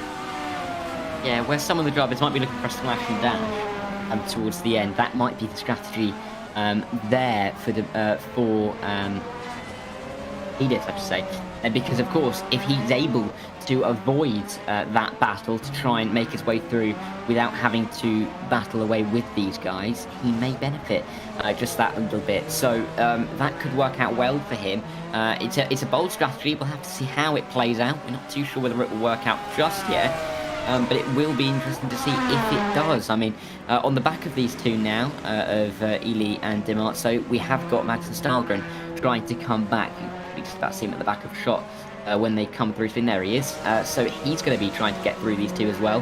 And that might present Dimarzo with a bit of an opportunity if Ely is a little bit offline. So he can try and use this as an advantage when Dahlgren gets to them, but that will be something in the back of his mind. But he's getting very close on this lap. They get towards the final chicane. Practically pushing Ely through 130R. Ely goes very wide, defends inside, and down the outside goes Dimarzo. Is he going to be able to make this stick as he gets very squirrely under braking, gets a bit deep, gets the inside line for the second part of the chicane, and he does look as though he's got that done. Or maybe not. Eli still in nose in front and defending the inside now into turn 1, and this is starting to get spicy. What's going to happen here? It's a dangerous place to be on the inside, but you can sweep around the outside around this corner as well, and there is contact, and they've both crashed off. Ely is spun around, and it looks like Dimarzo is going to get going quicker. I wonder if he's going to give the position back into because of sportsmanship, or whether he's going to carry on. It looks like he's just carrying on at the moment, and Magnus Dahlgren is through. So is Barry Dimarzo, is past Becky Eli for the time being. Maybe he'll give it back though. I wonder whether he will or not. Would you be in that situation, Dara? To be honest, I don't think I would. Only because, and I'll say this for 2 reasons. Firstly, he was ahead for most of that straight. Or particularly in the braking zone here. And secondly, we mentioned it before, you can just see, I mentioned it, I believe, in qualifying, when if you've got your nose down the inside, that can happen. The driver on the outside can just sweep across here. We'll see it here from Becky Ely's point of view on the inside of the car, and the car just comes across. He's definitely closed the door there, you've got to say. Exactly. And, from that angle, it looks a bit more conclusive, doesn't it? But yeah, I think Ely maybe just have a little bit more room now on the inside. But he won't be too pleased. But I mean, it's exactly what the strategy call was by George and Elitis. That's exactly what it was for. They've come together. They've lost multiple seconds, and he hasn't. He's just been very quiet, just gone about his business. And he may very well benefit from that because, of course, he wasn't in the battle, so he may just appear when those two have a pit stop in front, and that could benefit him for the rest of the race. In the meantime, Dimarzo has given the position back to Ely. I'm not sure if that was intentional or not, but he's definitely lost a bit of time to her as well. So maybe he gave up a little bit too much time to her to give the position back. He's now 2.5 seconds behind, and that's that battle over for the time being. We have got John Uyan very close to the back of De Bruyne. We'll keep you abreast of developments there as well. That's the closest battle that we've got on track for the time being. We've also got Philip Enrique, who's DNF. Who's sure what's gone on there with him, but he's gone in and doesn't want to come out again. So first casualty, I believe. We could get that. I might have that wrong, but we've also got Wayne Hutchinson on the back of Carl Struhal. But Wayne Philip Enrique definitely out of the session. But look at this here. We've got Uyan very, very close to the backside of Ruda De Bruyne, and could see another move on track here, looking very tasty at the moment, looking at turn the screw a little bit there, trying to get his headlights into those side mirrors of Ruda and cause him something to think about other than the road in front of him, really. Vying desperately here to get past, and Bruyne at the moment putting the car in all the right places, making it as wide as possibly can. Yeah, he is, and I mean, we saw, I think it was a little bit wide there from De Bruyne through Dunlop on this lap. And I mean, we were talking for the broadcast even about how if you go a little bit wide at Dunlop, then you really can push yourself well wide with the corner as it is still going left for a very long time. If you go wide mid-corner, you're in a world of pain. You've got a lot of turning left to do on the gravel. It's going to lose you time. So that nearly happened for De Bruyne, but Uyan really looking like he's going to push him into a mistake somewhere. Is it going to be through 130R? We saw Becky Ely go wide here a couple of laps ago, but no such mistake here from De Bruyne, and Uyan's going to have to wait another lap at least to come into this really tight chicane at the end of the lap. But they get onto the home stretch for the next lap. I don't think he's going to be close enough to make a move this time around. As we saw with Becky Ely and Dimarzo, they were pretty much side by side and they came together. There wasn't that much gain down the straight, so I guess you've got to be really close if you're going to make a move in towards one. Yeah, you might have to be within 2/10 in order to make the move stick, but it's obviously all about that all-important exit there out of that chicane and carrying as much speed as you believe you can through it as well. You can absolutely demolish the curbs in most of these cars, and still not a lot of room for side-by-side action here at Suzuka. Difficult to get your nose along the side, really, and keep it there for any length of time, because defending the inside line in most corners here at Suzuka means you've pretty much got control of that corner, and the person on the outside has to back out. But when it doesn't go right, you've seen what happens when it goes wrong in turn one, as nobody was willing to back out, and nose gets cut off sometimes, as Becky now is fully aware of. But still a long way to go. Lap 10 down, and looks like Uyan has got De Bruyne's number. He's definitely winning the psychological battle a little bit here. He's causing little errors here and there, but not enough to allow him past at this stage. No, not yet, but he really is pushing for it, isn't he, Ian? And he's looking for the move. Gap at the front as well has grown out to over 9 seconds for Daniel Kirby, who was looking increasingly comfortable at the front. He is coming up to the back of the GT2 cars, though, of Ross Smith, of course, and Peter Meyer. He's not too far behind them for the time being. Just flashing through the photo, through the final corner there. So they will be coming into play. You can see we're three of them there, as Peter Meyer is just going into turn one, but Daniel Kirby will be looking to get through them relatively quickly and not to lose too much time, because you can see nearly a full home straight in front of Wouter De Bruyne now. So it's looking good for him at the moment, but of course a long race ahead. I mean, he's got over 50 laps to go, and that's going to be in the back of his mind. Just keep counting in the lap times and he should see himself through it, but we'll have to wait and see. Of course, Subic as well to mention, not benefiting from those soft tyres early on as we might have expected. Hasn't gained any positions apart from the spin from Dahlgren, but Dahlgren is now gaining on the back of him, only 2.5 seconds, so that's one to look out for. But he might pay a little bit sooner, so again, something to look for in the next few laps. But there's Sweeney in the chat at the moment saying bonjour, hello, and guten tag in as many languages as he can figure out. And he says the McLaren sounds so good. Best car on the grid, definitely one of my favourites, but I'm a Ferrari man at heart, really. I can't really look beyond Ferraris in this one, but I'm also quite fond of the Toyota GT1 as well. I believe it did win a few championships in its real life series as well, the GT1, but I could be wrong about that. My trivia knowledge of racing is terrible, I have to admit. But it seems to be a decent event of racing, he says, this evening as well. And yeah, so far so good. We've got plenty of action on the track as it stands, but overtakes proving to be difficult in Suzuka once more. Always a risk when racing at Suzuka, but long way to go still. Lots to be shaken up, and we'll see the pit stops come into effect shortly, and they'll make a big change in the order and mix things up a little bit in terms of strategy, get people stuck in the wrong positions, and make our lives a little bit more interesting. But you got any favourite cars on the grid here, Dara? Oh, I'm not too. I'd have to watch a little bit more. Well, I'm not sure. I mean, of course, I feel horrible saying this, but of course, slightly before my time, these cars. So I wasn't around for when when they were in their heyday, and I don't believe Mrs. Sweeney was either. In fact, I know he wasn't. So, just going off, I do like the Toyota. I think I love it. This sounds like such a cop-out, but they are all very nice cars. I mean, the look that they've got are very iconic of the era. Of course, you don't really see cars that look like this anymore. I mean, the GTs have kind of narrowed up, got a little bit meatier in terms of the, got a little bit narrower, got a little bit, what am I looking for? More direct, I think is what I'm trying to say. But yeah, these cars, such an era, aren't they? Where a little bit flatter, a little bit wider. They look fantastic on the track. But I think is this De Bruyne and yes, this is De Bruyne and Uyan. I think they're coming up now to the back of Peter Meyer.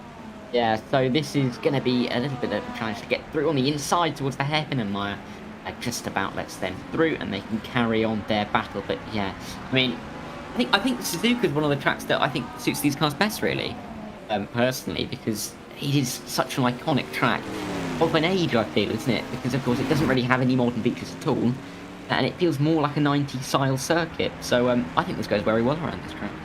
I absolutely adore racing around this circuit for sure. Absolutely brilliant fun. Just the left-right nature of it, the chicanes and the S's especially. It's all about point and shoot really in those S's, and that's type driving that I definitely love. But De Bruyne may not be loving this at the moment. He's had Uyan in his rearview mirror large as life for a number of laps now. It's starting to maybe increase the beads of sweat on his thing. It looks like there's a dive there, and there is contact as well. Looks like Johnny Uyan missed his braking point, goes into the back of Wuda and takes the place. But surely he's going to give that back, and there he is, giving it back straight away. Big mistake from him there, crashes into the back of his rival. That's not the way you do it, surely. But kudos to that man, showing a great level of sportsmanship there. And look at this as well, he's still managed to stay within the 1 second window, but he has given up a maybe half a second over to De Bruyne, but should hopefully be able to stay within touch. Hopefully not too much damage on that car as well, for him to keep up now. We've also got Dahlgren now breathing down the neck of Suvik also, and that could be a move in the making. Both in the Toyota GT1, so no difference there in the car performance. It's all down to the driver, but last fastest lap for Dahlgren is a good 3/10 quicker than Timon Suvik's, so imagine he should be able to get this done. But sometimes you find you need to be maybe half a second to a second quicker than the man in front in order to get a move done around this track. And we're starting to see some of the traffic come into play here as get into the meat and drink of this endurance race. I think has Dahlgren got past Suvik? I think he has on the timing tower there, so we must have found a move somewhere through the first part of the lap, and he'll be very pleased to have done so. Grip as well. I mean, those soft tires may start to wear that little bit more than the hard, so Suvik may be experiencing a little bit more wear than Dahlgren is. But yeah, he's up into fourth place now. He'll start trying to chase after Uyan, and the gap is about 5.5 seconds. That is closable. I mean, it was about 10 after that spin, as they now just try and get through past Ross Smith. Down towards 130R in that, as we said, that Barbie car.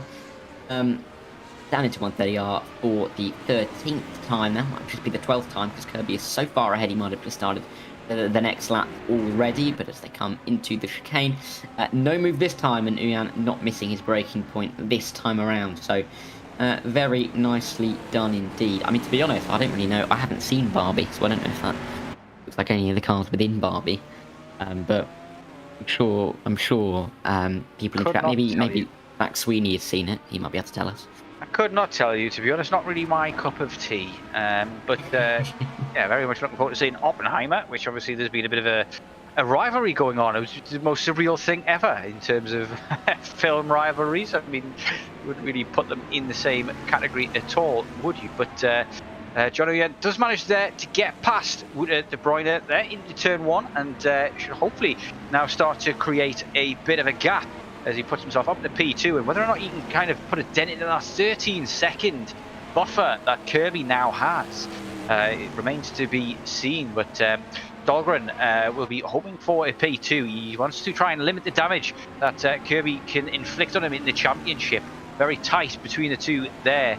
On that front, and Dahlgren currently 13 points ahead Doesn't want to lose out too much to Kirby. Kirby on an absolute storm at the moment. I mean, second place, his lowest finish so far this season. The man's almost like a robot, isn't he?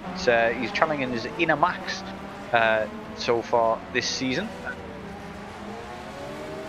On your screens at the moment is Dimarzo on the back of Ely again, and he's done well to catch up that gap once more after they had an incident into turn 1, and he graciously gave the position back after cutting Ely's nose off in that corner, and now he's got it all to do again. He's done the hard work, got within 1 second, and now he's got the benefit of the draft down this backstretch into 130 yards to try and help him close the gap even further.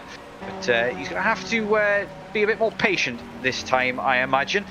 Line this up and prepare this overtake from a bit further back. Any ideas how he might go about doing that, Dara? What do you think is his best opportunity? I think probably into turn 1 would be his best opportunity, but it's just trying to pull it off cleanly. He had the car around the outside the last time they were hit. Oh, he's got it in the pit.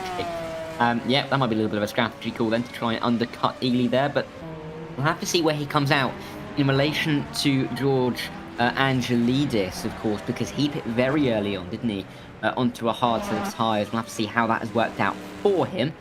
He's currently behind Alex Gorick on the track, currently in P12 overall, P5 in the class. We'll have to see if he comes out ahead of Dimarzo in the end, and here he is coming through the final corner. So this will be a bit of a litmus test for us to see how well that undercut has worked. You can still see in the box there is Dimarzo, so very easily through is George Angelidis. So I mean, that's a massive margin he's got there. I mean, still not even moving out of the box is the manager just pitted. So a very good strategy, it seems, from Angelidis, and you'd say net lead fast at the moment, but of course maybe going the one extra stop, or just maybe not doing a splash and dash at the end, which some others might do. But still a long way to go, a long way to find out what will be the case. But seems to have worked out for him so far, for Angelidis. Excuse me, apologies. Apologies for that, but yeah, I mean, obviously he pitted before the crash between Ely and Dimarzo as well, so he's going to have gained a lot of time through that. So he should be well ahead once Ely completes her pit stop. But Angelidis has done his. We've got Dimarzo, who's also pitted, Stephen Miller and Jason Whitehead, all the other 2 drivers to have stopped so far. But yeah, that's the undercut could prove absolutely vital there as well. It's maybe a genius move to slingshot past there with that pit stop from Dimarzo, sorry, as he managed to catch back up to Becky Ely. He's obviously got the pace in the car to close the gap, and but Ely maybe going to make the overcut work, but I doubt that's going to be the case. The tyres are going to be nearing the end of their life and definitely performing worse, and yeah, it'd be interesting to see whether or not this undercut works out for Dimarzo. That could prove to be a genius method of getting past, because we've seen how difficult it is for him to get past on track.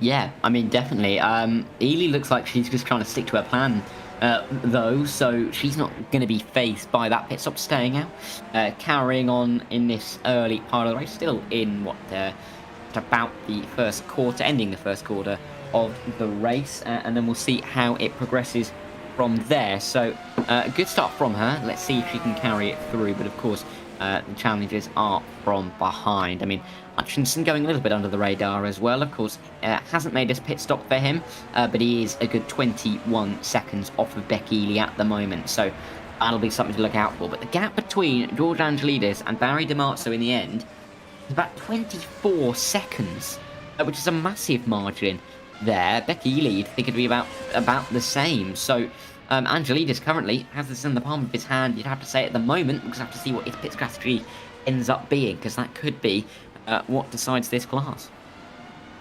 Yeah, certainly will. It's going to be proving vital, the strategies and how they play out. And we've got Phil across from the pond in chat saying his damage turned off, as I would have thought Becky would have damage when she had her nose cut off. I don't believe damage is off. I think damage is definitely on here, but maybe got away with that one a little bit. Just a bit of a love tap across the nose. Possibly could be carrying a little bit of damage. That may be slowing her down a wee bit.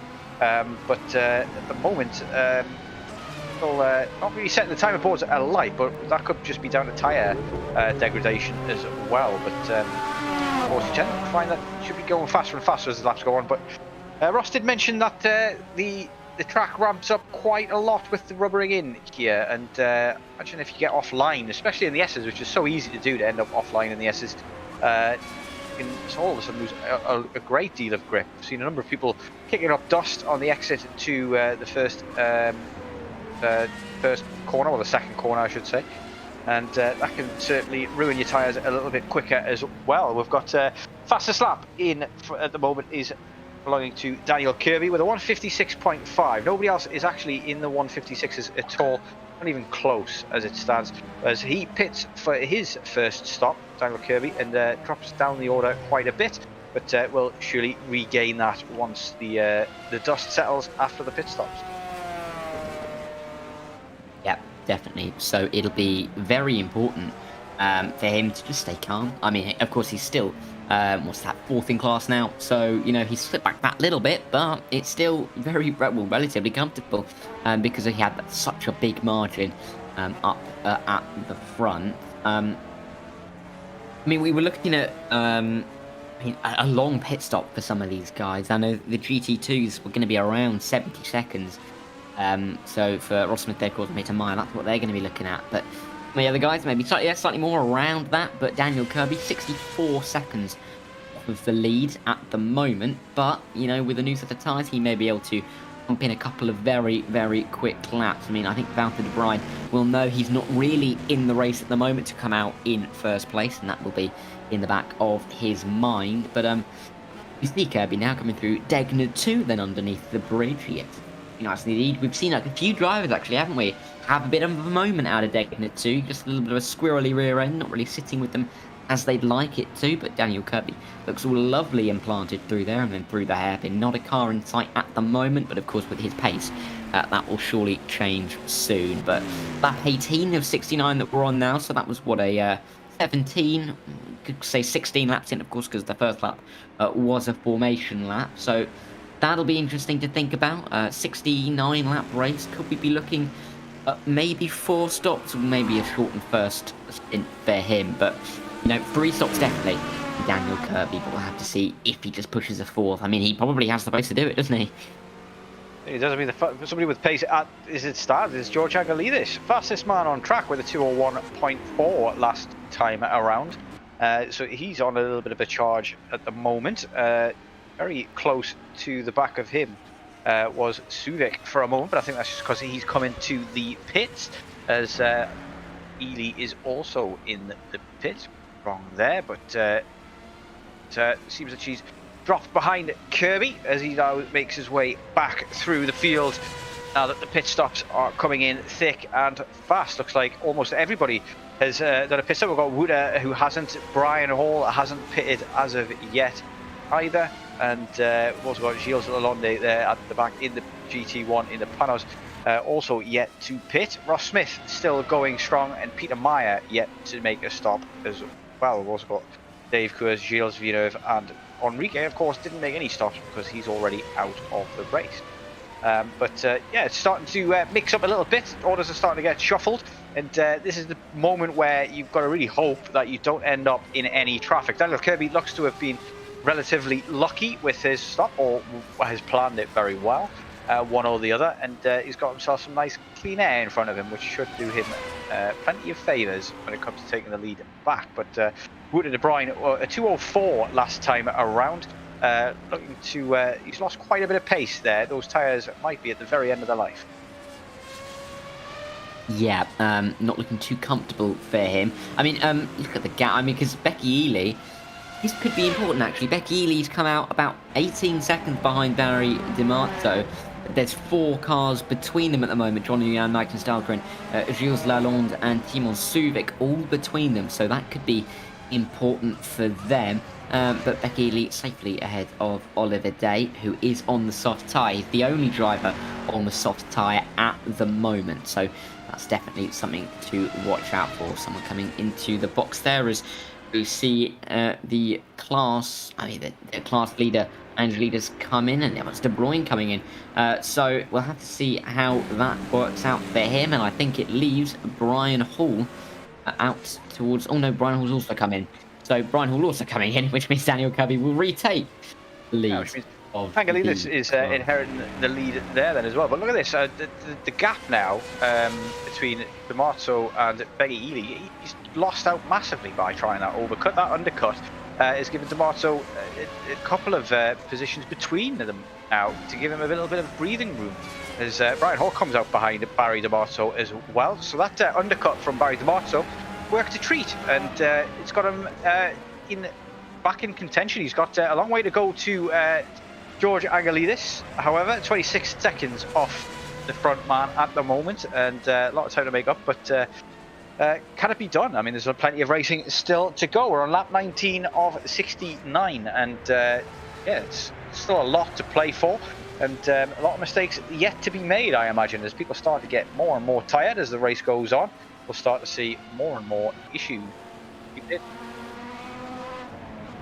But Dahlgren and Uyan currently scrapping it out as well. Dahlgren doing very well to recover after his early spin. He's now in the mix, and you've got to say, fighting here for what could be P2 overall. He's done very well to catch up, and now he's got the hardest part, getting past. And remains to be seen how he's going to do this. But Uyan's got a lot to think about now with Dahlgren in his Toyota GT1 looming large in his rearview mirror. Yeah, he is looming large. I'm just thinking, actually, Angelides, actually, I believe, is the lead of the race in its entirety. So I wonder whether his early stop was just a quick stop, because he really has gained. I mean, he's currently ahead of Daniel Kirby, but he is coming in, I do believe. So George Angelides there will then give up the lead of the race, possibly of the class as well. Daniel Kirby will go through once again then. So he's setting quick lap times, 58.4 the last time around, but Uyan and Dahlgren as well lapping fast. Let's see what they do as they come across the line. 58.1 for Uyan makes him 3/10 quicker than Daniel Kirby on that lap, and the gap is 13.5. So maybe we might start to see that coming down, or maybe Kirby's just having a bit of a quieter stint. We'll have to wait and see. But of course, with De Bruyne in second place for so long, we weren't able to see if anyone else could start to close that gap on Daniel Kirby. But it looks like Uyan is starting to maybe turn the screw. Dahlgren 200ths quicker than Kirby on that lap, so pretty much the same pace from them. So intriguing this at the moment, really. I'm not too sure where to look. I mean, the pit stops, particularly in the AM class, are interesting. Of course, Angelides going early, pitting again now. Dimarzo coming out a long way ahead of Becky Ely. So lots to think about in the early stages here. Still just under a third of the way gone. But a lot of racing to be had and a lot of strategy to be decided. It's interesting to see that Angelides is going for such a different strategy here, already on a second stop. Only other man to do that is Carl Struhal, a bit further down in the AM category in the Mercedes-Benz CLK. And don't really quite understand it, because I mean, like Becky Ely has just completed her first pit stop, and Angelides is already way behind now because of that. So I'm wondering whether or not that's going to come good before the end of the race. Maybe he'll get an opportunity to do a splash and dash at the end. That could, or maybe he's looking to try and save a pit stop, or Becky Ely is trying to save a pit stop where Angelides isn't allowing him faster on track without having to save his tyres. But at the moment, these front three guys, Daniel Kirby, Dahlgren and Uyan, all in the low 58s as it stands, are absolutely rapid. I don't think we're going to get quite close to the 56s and 57s that we were seeing earlier in the race, but it's Daniel Kirby with the fastest lap of the race, still with a 56.5, which is a good 5/10ths quicker than the next quickest man on track, who is John Uyan. But 58 as it stands at the moment, and these guys at the front are flying. I don't think Yuyan's going to be the next fastest the next time around, though, because I think he's made a mistake. Yeah, he's coming into the pit lane once again. I think he lost positions to Dimarzo, De Bruyne, and Suzuka. I think we're going to see a replay here of what has occurred. Now, did he make contact with the barrier here? We'll see him. Oh, yes, he's gone very wide in 130R, and that is a big hit into the barrier. That's a massive hit. And that will be a lot of damage on his car. That could be race over for him. He gets going again, and then pops up straight in the pits afterwards. But yeah, big hit there. We've talked about that before we started the race, how dangerous 130R can be. As we've got on your screens here, Daniel Kirby currently 18 seconds in the lead. Dahlgren has inherited P2 after that as well. De Bruyne very close to the back of Barry Dimarzo as well. So interesting that an AM category driver up there at the front, battling with the big boys. Yeah, definitely so. And it's going to be interesting to see how they work it through the race here, because of course the strategies are slightly different. The AM class are fighting with each other, but of course they're quick enough to be mixing with the pro drivers.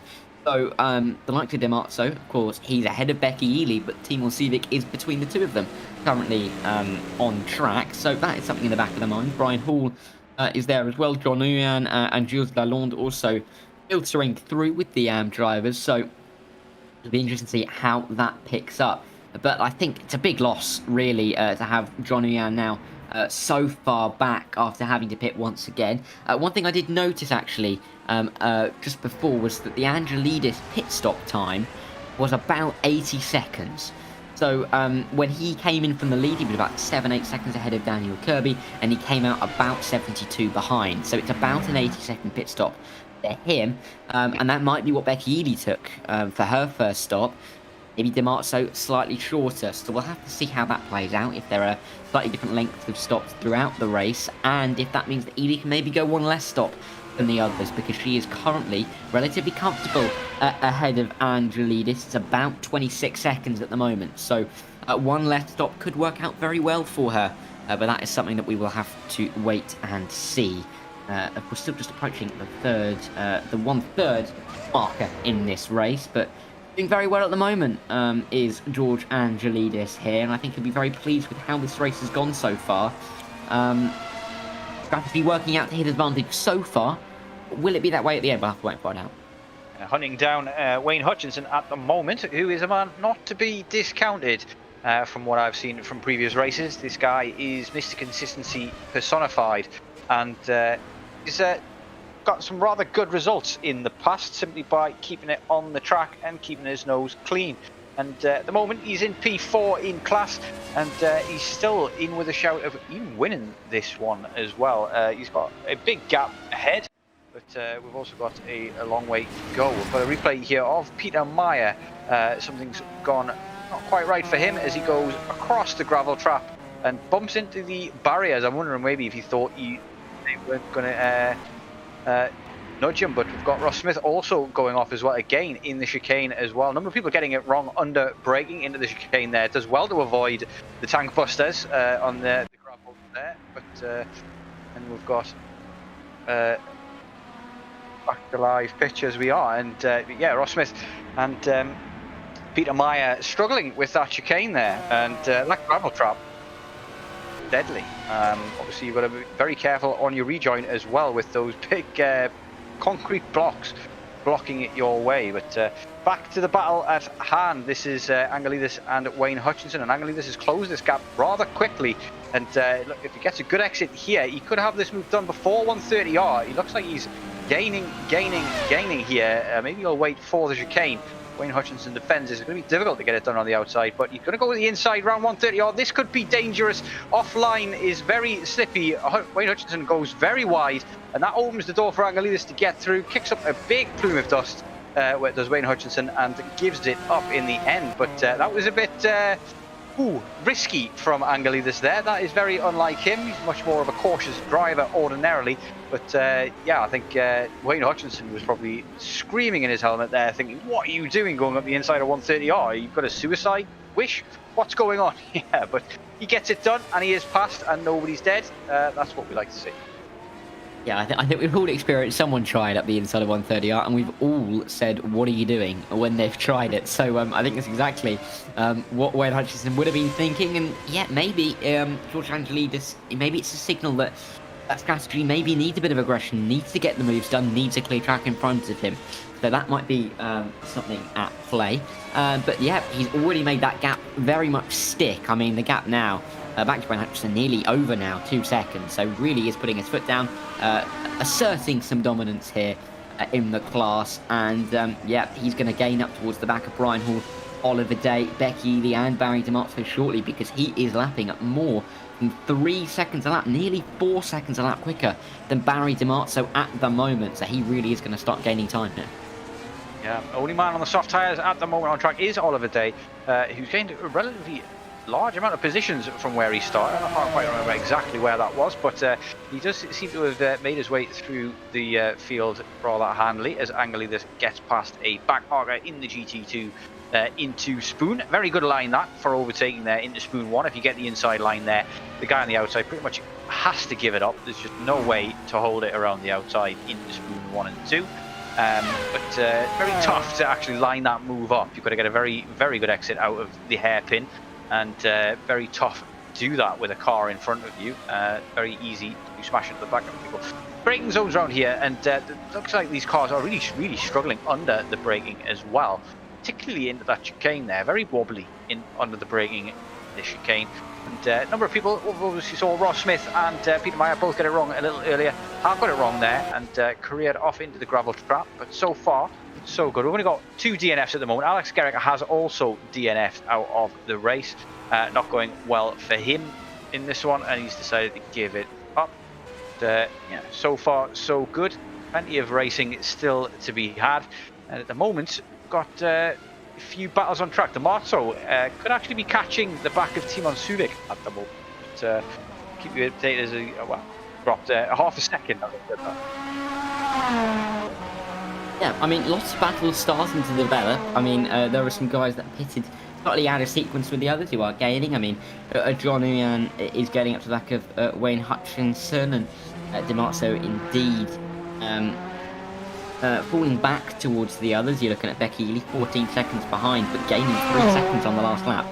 So battles are starting to brew just that little bit. Daniel Kirby lapping slowly, relatively 2.5 seconds slower on the last lap compared to Magnus Dahlgren, and who is 15 seconds behind at the moment. So that might be something to watch, but with such a good lead, 15 seconds, it is hard to see that changing. But yeah, battle's starting to develop. I think it's going to be interesting to see when some drivers pit, if they decide to pit when a driver comes up towards the back of them, if they are planning a pit stop soon so that there isn't a battle, or if the position hard. But we'll have to see that when those drivers start catching right towards the back. But yeah, lots of battles brewing, and not many drivers in the 159s at the moment. We're going to have to wait. It's all a wait and see policy, really, in these endurance races. Once the pit strategies work themselves out, and we won't really know until the very last stint exactly what's going to happen where. But at the moment, Daniel Kirby's got to be very happy with his performances so far, with his performance in this race and previous. And that Panos GTR1 car that he's got, he really knows how to get the best out of it as well. So, doing a fantastic job here, creating big gaps. But yeah, at the moment he's got some challenge from behind. I mean, they're looking a fair bit quicker on the last lap, but we don't know whether or not that's just Kirby making 1 or 2 mistakes.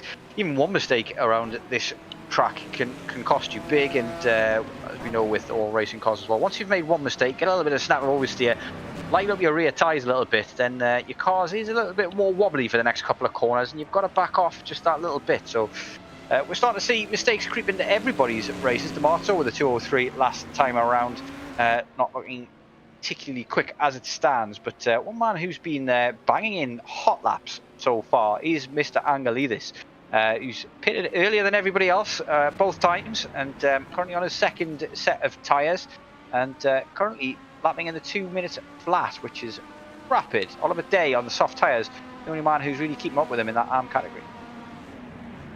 Yeah, I mean, he really is putting some fantastic pace together at the moment, just outside of that 2 minutes.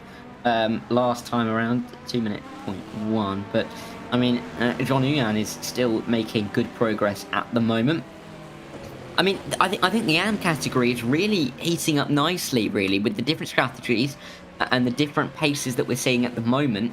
We might see quite a lot of battling, particularly in that category towards the end. And don't rule it out between the Pro and the AM category as well, because there are some drivers filtered between as well. So you look at Brian Hall, who is currently being gained upon by George Angelidis, who may start to fight just that little bit between them, as well as Wayne Hutchinson coming off here, I believe.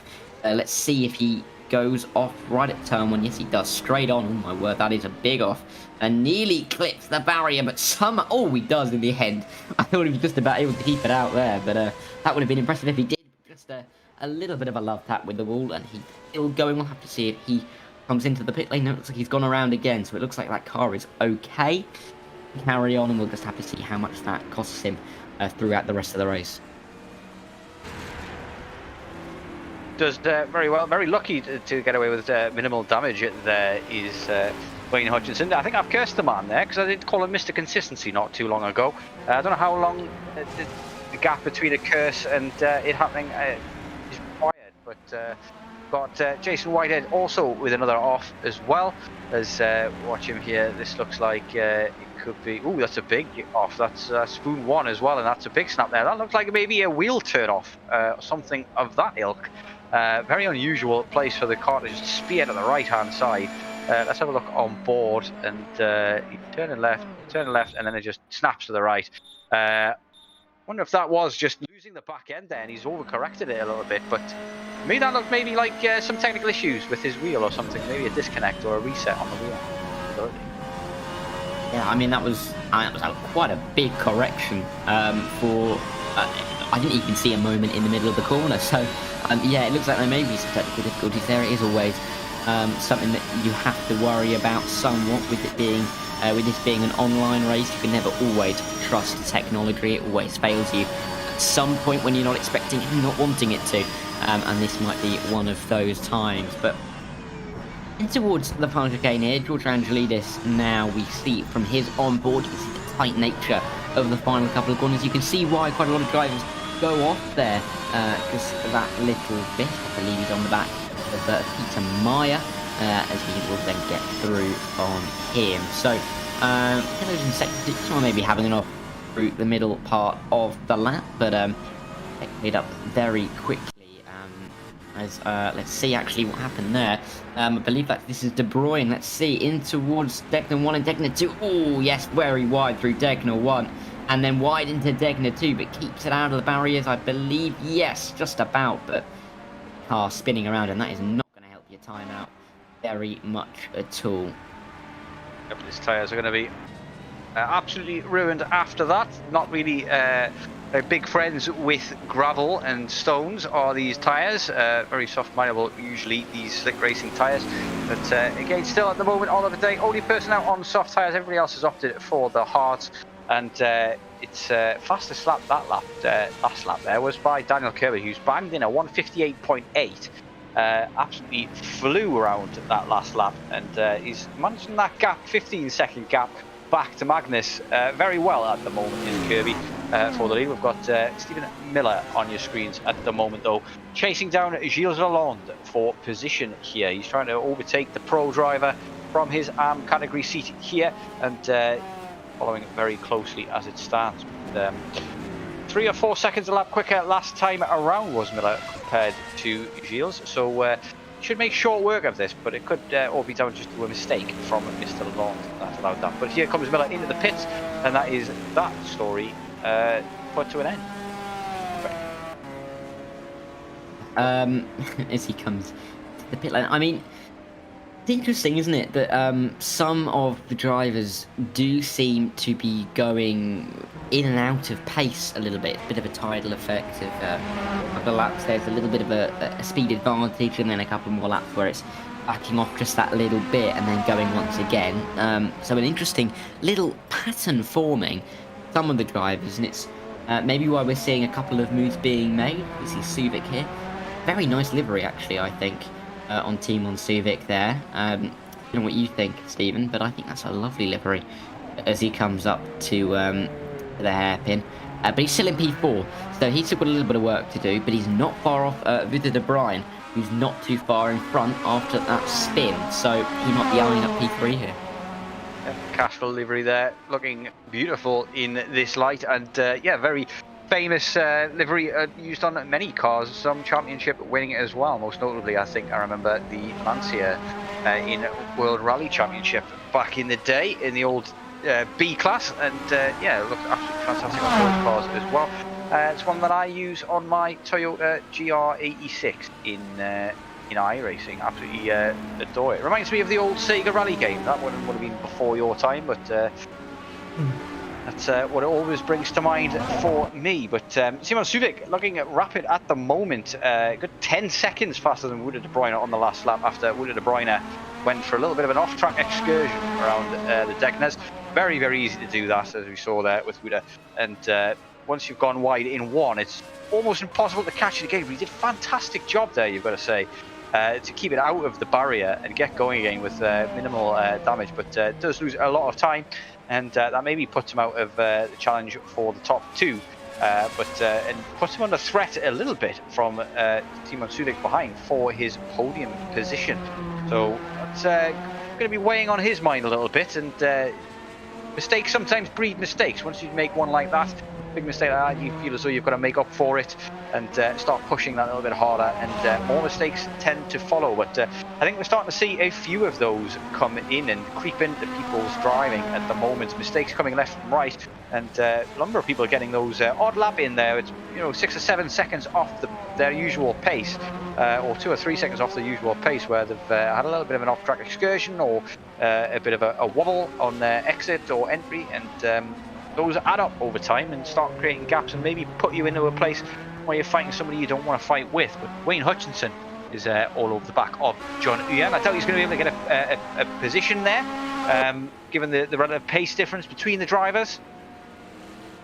But maybe he's hoping that he can use the draft and get dragged along a little bit for a short while and improve his times that way. But not much chance of a fight between those two. But John Uyan, lots of work to do after his spin, and recovery drive is on. He's got 2 pit stops under his belt, along with Oliver Day, George Angelidis, Carl Struhal, Stephen Miller, Jason Whitehead, and Dave Coors, all with 2 pit stops. Everybody else just on the 1. Yeah, and I mean, it shows how there is that differential in strategy at the moment for some of these guys. Got a replay here. I believe there was a yellow a second ago, so this might be what it is. But it's Gilles Lalonde as he's gone off through Degner 1. It's very similar to the incident for Wouter Bruyn, but no, he's hit the barrier. So that's a little bit worse for him, as he's going to try and get himself back out of it. Not going to be able to carry on maybe in the way that De Bruyne has, but we'll have to see how he picks it back up. Currently P12 overall, is that P7 in class.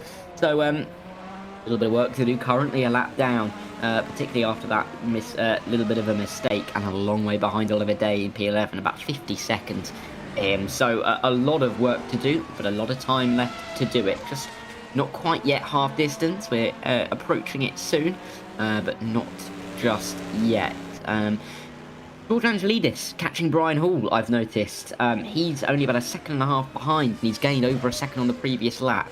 So that might be something we start to see soon. Of course, Angelidis second place at the moment in the AM category, and Brian Hall currently 5th in the Pro category. So we'll have to see how they to each other.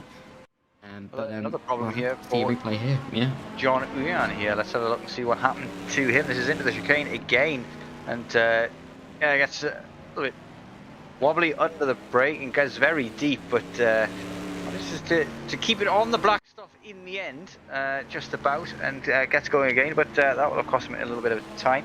Interestingly as well, we've got Barry Dimarzo, who's done his second pit stop there. Is now a lap down over the leaders, but he's lost out big time to Angelidis as well. 15 seconds or so the gap between them. Sorry, big. Well, way bigger than that. In fact, more like 55 seconds. I had to do some quick maths in my head there. I'm telling you, it hurt. But it's not gone well for Barry Dimarzo. Something's gone wrong for him here, and he's now well off Angelidis. And Becky Ely could be in front of him once she's made her second pit stop as well. So Angelidis at the moment looks like his strategy is working out. Yeah, it is at the moment. I think he'll be very pleased to see that happen. I mean, the likes of Dimarzo as well, still in the mix. Of course, he's made a second pit stop, but he's a little bit further back. I know that Oliver Day, I think he's gone on to another set of softs, because I believe he was hard then soft, and now he has gone for another set of soft tyres here. So that might be what he's gone for, but we will wait to find out as we coming through final chicane here. But lots of things to think about for some of these guys, particularly those who haven't yet made a second pit stop. When they're going to make it will be important, and we'll have to then see where they come out and if they can then recuperate some of those positions that they will lose, because that will be critical for their race. Track temperature is coming down rather slightly as well. We started this race off with 31 degrees Celsius track temperature. Now down to 29. That's going to be improving the track conditions a little bit, just making it a little bit more grippy. But given the nature of the track and the way it ramps up with rubber laying down on it, I don't know if we'll ever see any of these quicker times. But as we head towards darkness, maybe the track temperature come down even further and give us some real fast laps. We've got a 157.9 their last lap from Oliver Day, who's absolutely flying out there at the moment. He's the fastest man on track as it stands. As Barry's motto puts rest to that, what I've just said, just ignore that, because he's just put in a 157.5. Currently the fastest man on track there. So it's starting to maybe speed up a little bit, and we're going to start seeing some much quicker times come into play maybe. 2 minutes a lap at the moment for the leaders. Wouter de Bruin back into P2 after Magnus Dahlgren has gone for his second pit stop, but he'll inherit that P2 back for sure. He's stuck behind John Uyan at the moment, who's also 2 stops down as well. So some kind of strategy call here for John Uyan has worked out for him, but he's got Magnus Dahlgren for company once more, and we're going to see an overtake on track maybe there, as he's very, very close behind as he comes through into 130R. There on your screens, he's gone down the inside, and looks like that's going to be close for comfort, and it does look as though it's a wide berth there given by the Panos driver there, and very, very tight here as they go into the chicane side by side, and it looks like nothing doing at the moment. Dahlgren has to wait his turn. He's not being given much space here, and he's not getting this position easily at all. He's willing to fight for it, is he? Yeah, he really is trying to keep him behind at this stage of the race, but Dahlgren will be very keen to get back past. Of course, they've both had their fair share of incidents. I think Jan has had a bit of a bigger off at 130R than Dahlgren, who had a bit of a spin down at Spoon, but he's going to be keen to get past. He's nearly forcing his way up through the S's, and Jan's going to have his mirrors very much filled with Magnus Dahlgren here, because he's absolutely on a charge at the moment. I mean, with these two fighting away, we've now got Brian Hall and George Angelidis fighting away as well. So when one battle comes, we get two to come with it as well. So Dahlgren still trying to find a way through. He's not quite found left or right his way through up towards the Degnans, but it's difficult there. Maybe the hairpin. Is he going to try and send it towards the inside? He's gone for a wide line. He's looking for the move, but he's not quite able to make it this time around. Yellow again. One may have had another off, but Dahlgren is still focused on trying to get back past Uyan and up into P7. Only one thought in Dahlgren's mind, and that's how to get past this Panos driver in front of him at the moment. He's looked left, he's looked right, he hasn't managed to get it done just yet. He gets very close to the back of him into Spoon 1, and it's all about the exit here on Spoon 2. Get the slingshot, get this move done down into 130R if you can.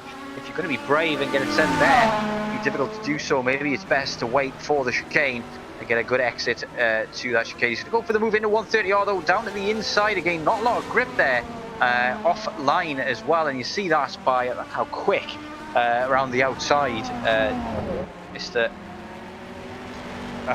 Uyan was able to go there, but he's not able to shake Dahlgren at the moment. He's back on his tail, under braking into the chicane, and look how close he is now coming out of the final corner. Is he going to be able to get it done into turn 1? He goes to the inside, does not defend here. There's Uyan, and there it is. And there's the contact as well, and that is a big spin off. He's doing very well to hold on to it there in the end, but catches it.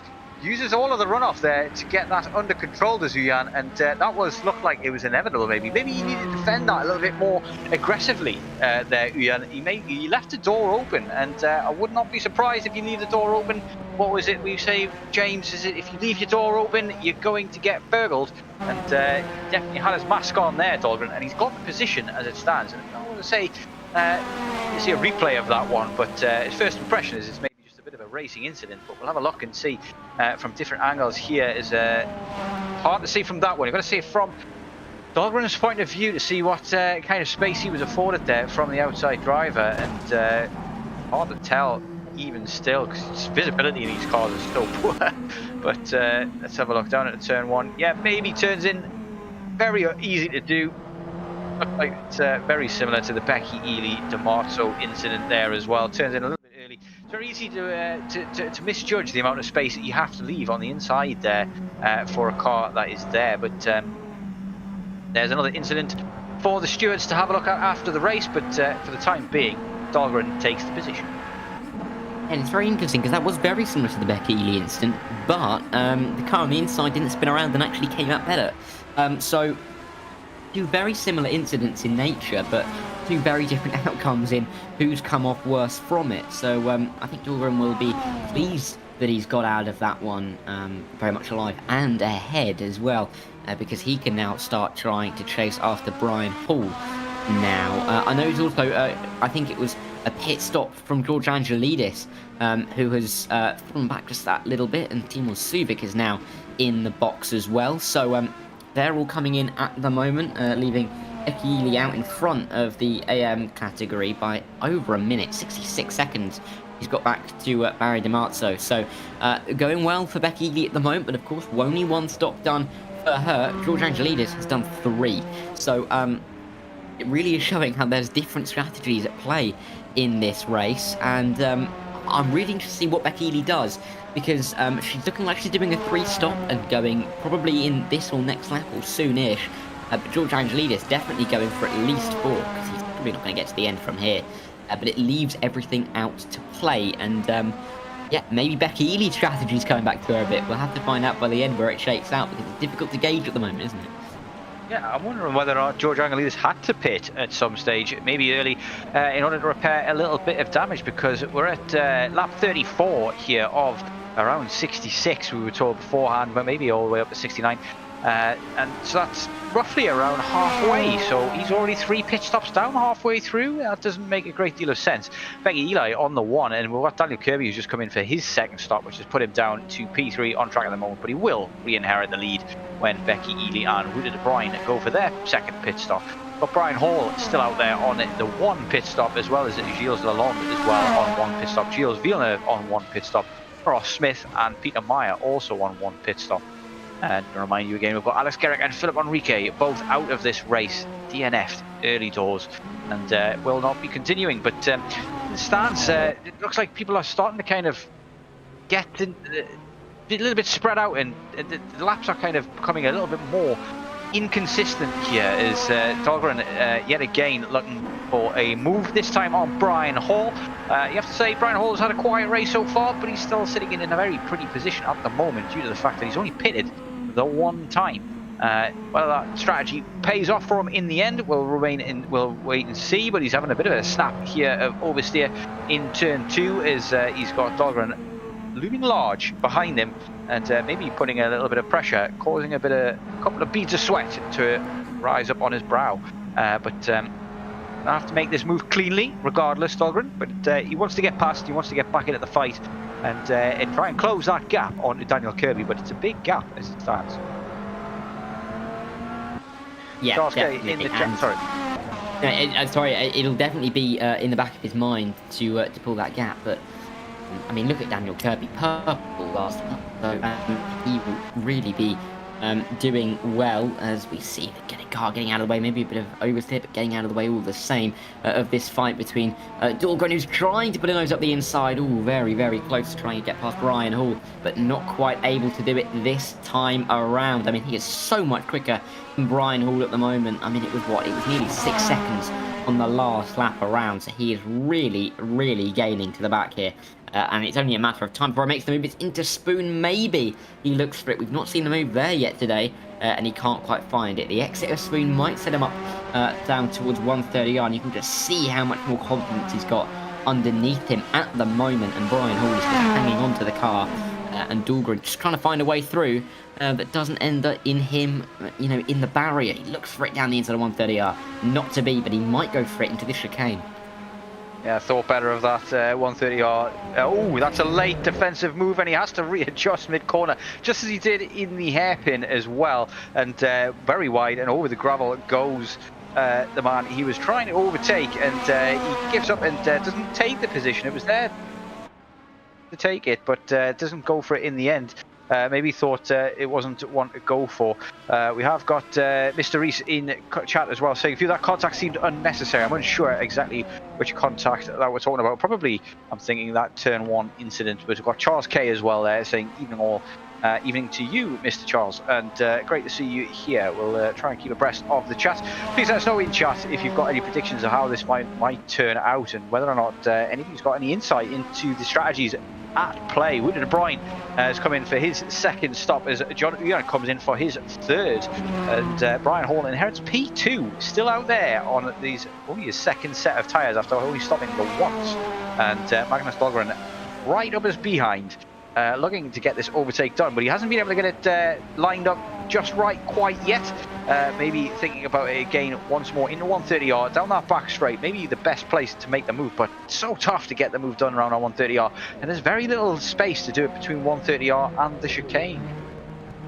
Yeah, we saw a bit of a late move as well, didn't we, from Brian Hall, trying to defend the position last time round as well, so that'll be in the back of Dahlgren's mind. He needs to make it, but he's not necessarily being helped out very much. We've got a yellow somewhere as well, so someone's not had the ideal line somewhere. I noticed as well on the timing screen, I think it's actually Villeneuve dropping down there. Oh, wide from Brian Hall through the second part of Spoon, and that is going to be where Dahlgren can get through. He's up into P2 now. He's recovered the position very nicely indeed, and it's just a mistake from Hall in the end that has cost him very dearly indeed. Notice Daniel Kirby just about a lap ago was a 156.1, and I think on that lap he was more than 3.5 seconds quicker than anybody else on track, which is incredible. But last time around, I think it was looking down. George Angelidis, he's put in 158, so he's going very well as well. He's catching Becky Ely, but that gap is 16 seconds as Ely is just behind Oliver Day after her second stop.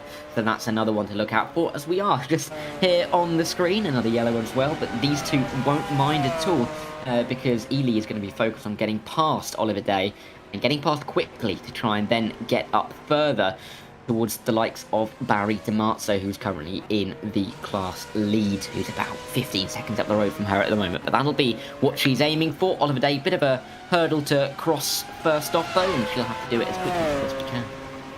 Yeah, Oliver Day having a great race so far.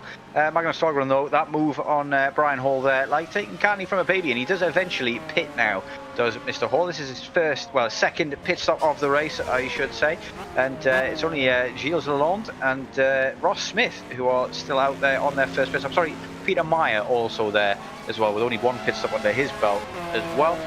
So yeah, very, very different strategies coming into play here, but we're going to have another battle on our hands here as Becky Ely closes in on Oliver Day. But as I say, fantastic race for him so far, getting himself in a very good position here to get some great points in the arm category.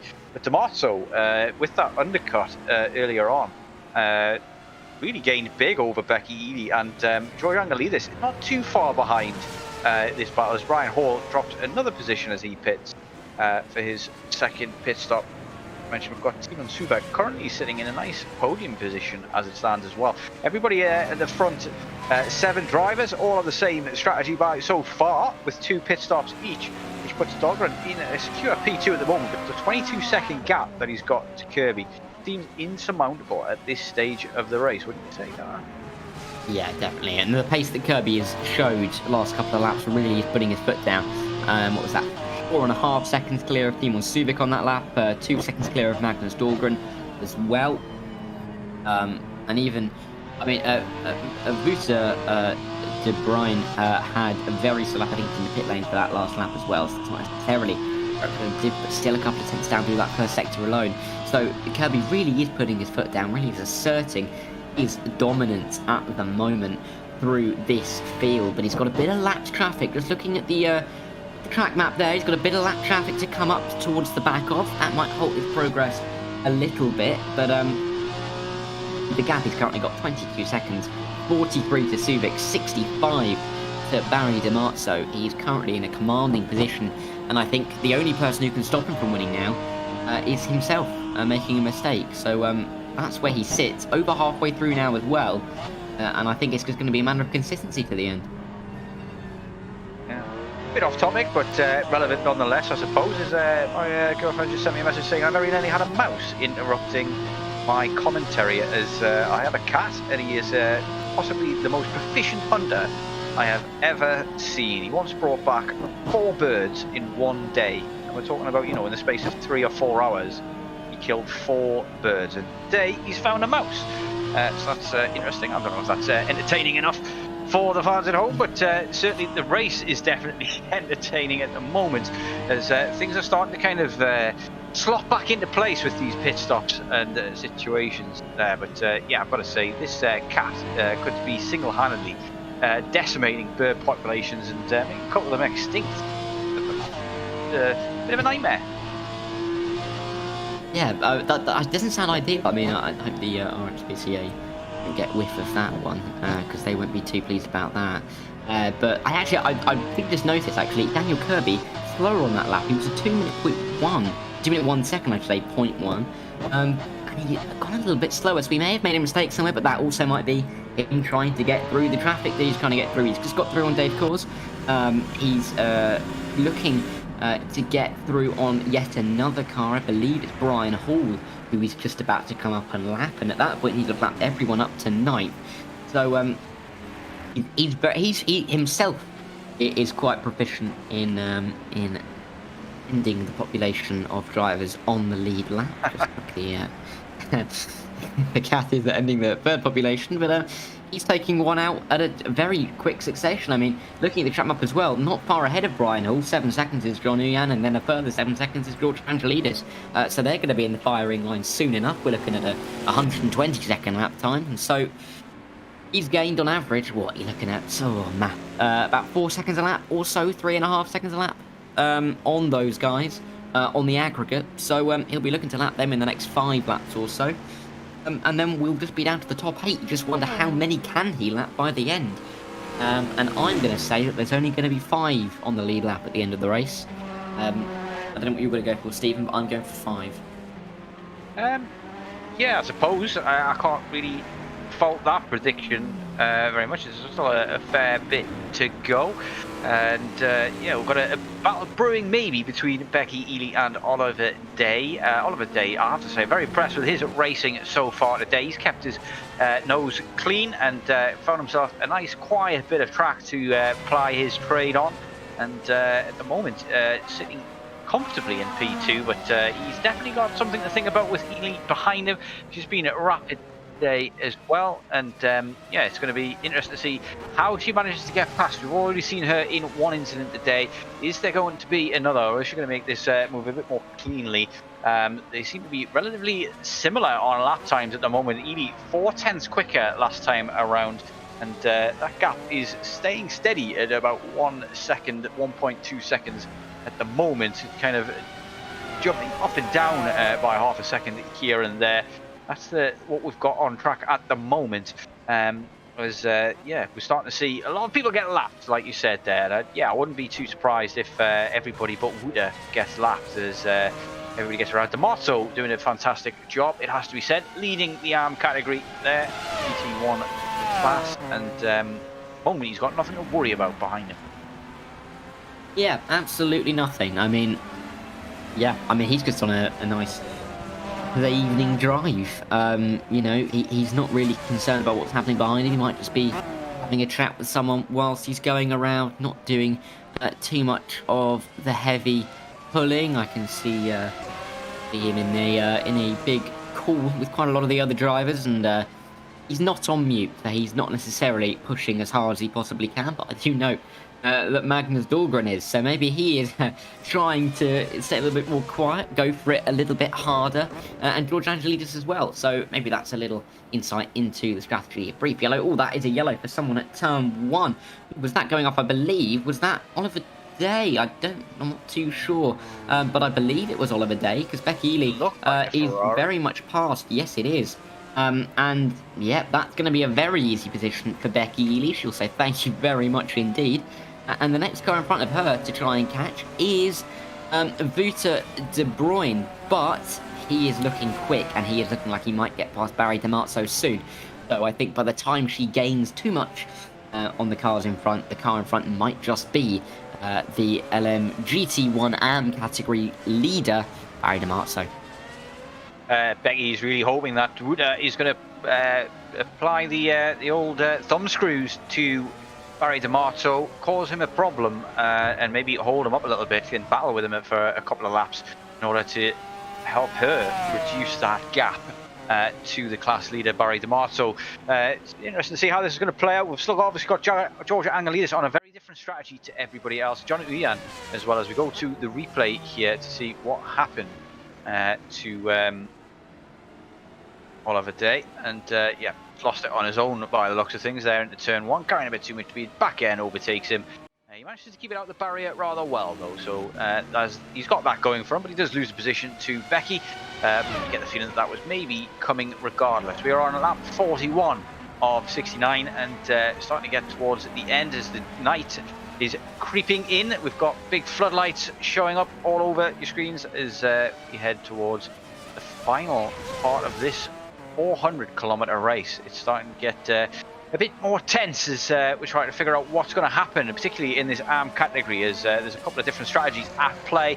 We've obviously got Peter Meyer, who's won his category already pretty much. I think we're heading quickly towards the 75% mark where he'll get the full 10 points. And at the moment, it's Dave Coors who's in the charge of the GT2 Pro category. Something's happened somewhere along the line to Ross Smith, and he's lost quite a bit of time. Not sure what's gone on there, but I don't know if it's just like he's went into the pits, but he's on the same stop strategy. Second pit stop completed for both him and Dave Coors in the GT2 Pro category, but remains to be seen how that plays out at the very end and whether or not Ross Smith has got a pit stop saved in his back pocket for later on. Maybe that's what George Angelidis is still doing as well. We've got Johnny Uyan as well, also on 3 stops so far, along with Jason Whitehead and Gilles Villeneuve, who's also done 3 stops. But everybody else is on 2 for the time being, with the exception of Peter Meyer, who's still only done the 1. It's interesting to see how long he can take those hard tyres. I'm surprised that he's got enough fuel to go. That's somebody going very wide there in Spoon 2. And that's Gilles Lalonde, who's come back on track just ahead of Ross Smith there, unmistakable in that pink liveried car behind, and but looks like he's not going to be able to get that position at the moment. Different categories of car anyway, but sorry, you were about to say there, Tara. What's on you? No, I was just going to mention, I think that's just made him slip behind Carl Struble there, a name I don't think I've mentioned for this entire race so far. He's been very quiet towards the back of the LMGT1 AM categories. Barry Dimarzo is into the pit lane now. You can just see him on the left-hand side of your screen. I'm in that lovely yellow car on the big, open, wide Suzuka pit lane, but he is coming in for what is now his 3rd pit stop, and we'll have to see how far behind Becky Ely he gets spat out when he does indeed come back out on track. Now, would he go to the end then on that tyre, or is he going for a 4th stop? I mean, we're still quite a ways from the end. I mean, if he's on 3 stints for about 42 laps, you'd expect him to maybe not be able to do 1 stint for 27, but that might be something to think about. Maybe he'll try and extend that stint. Maybe he will just go for a splash and dash at the end. and we'll see how that can spice it up with himself and Becky Ely, who is in the lead now of that category, the GT1M category, by 15 seconds, but that gap is being closed by George Angelidis. And those three, Dimarzo, Ely, Angelidis, have been in a bit of a strategy battle all race long. The flashpoint, of course, into turn one, wasn't it, when Becky Ely and Barry Dimarzo did come together. I think Becky Ely came off worse. It's interesting to see how the strategies have developed, and with only one stop, maybe two for a couple of drivers to go, it's really shaping up to see where the drivers are going to be for the charge to the end.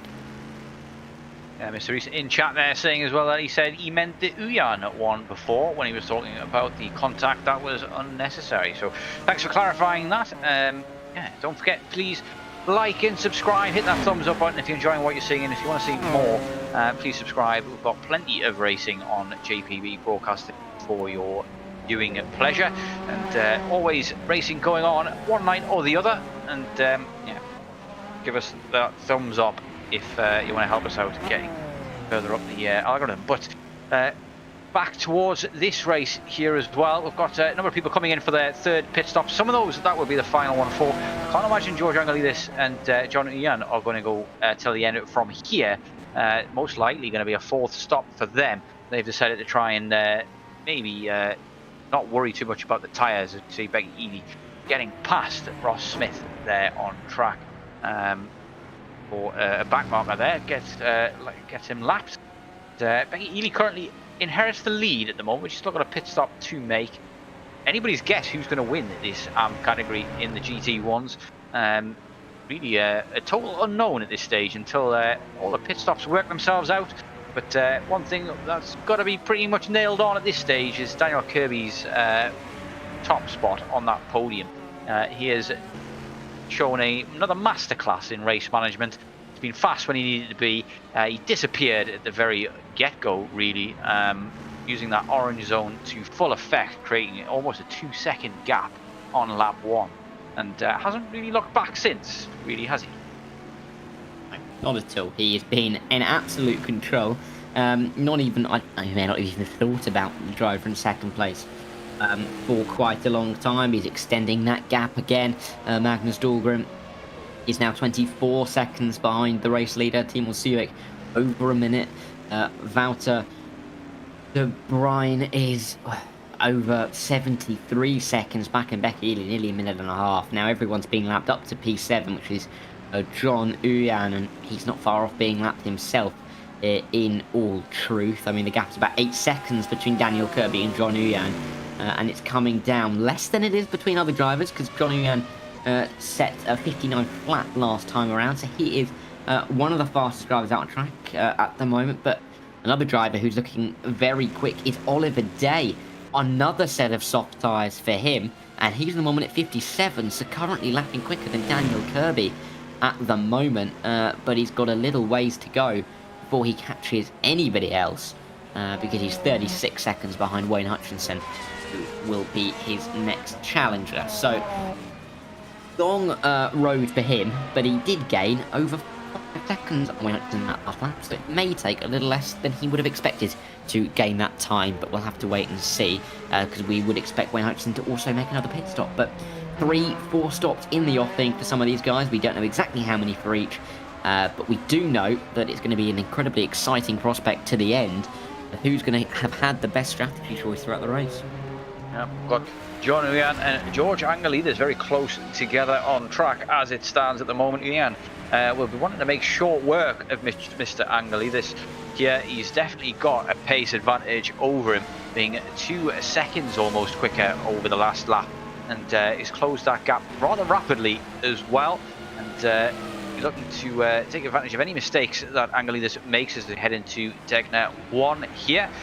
We've seen a number of mistakes from drivers into that corner. Very, very easy to understeer wide off into the gravel. Very, very easy to oversteer and smash yourself into the barrier on the inside there as well. It's one of those corners that has it all. Looking up the inside of the hairpin, nothing doing there though for Mr. Uyan, and he's going to have to bide his time and wait a little bit longer. We've got Ross Smith ahead of these guys as a back marker as well, just to complicate the situation even more for these guys. but Ross Smith, talented driver, plenty of experience, will know where and when to let them through as he lets Angelidis go there and drives wide in Spoon to allow Uyan through as well. And Uyan has actually taken advantage of that brilliantly and got the run and got squeezed past on the exit there of George Angelidis, and that is opportunism at its finest there as well. He's looked like he's going to go for maybe the dive up the inside in 130i. Gets it all wrong, goes well over the curb on the inside there. That'll be a slap on the wrist from the race control fellas, and a black and white flag heading his way if he carries on doing that. But that is job done for John Uyan, and he couldn't have asked for an easier overtake there, could he?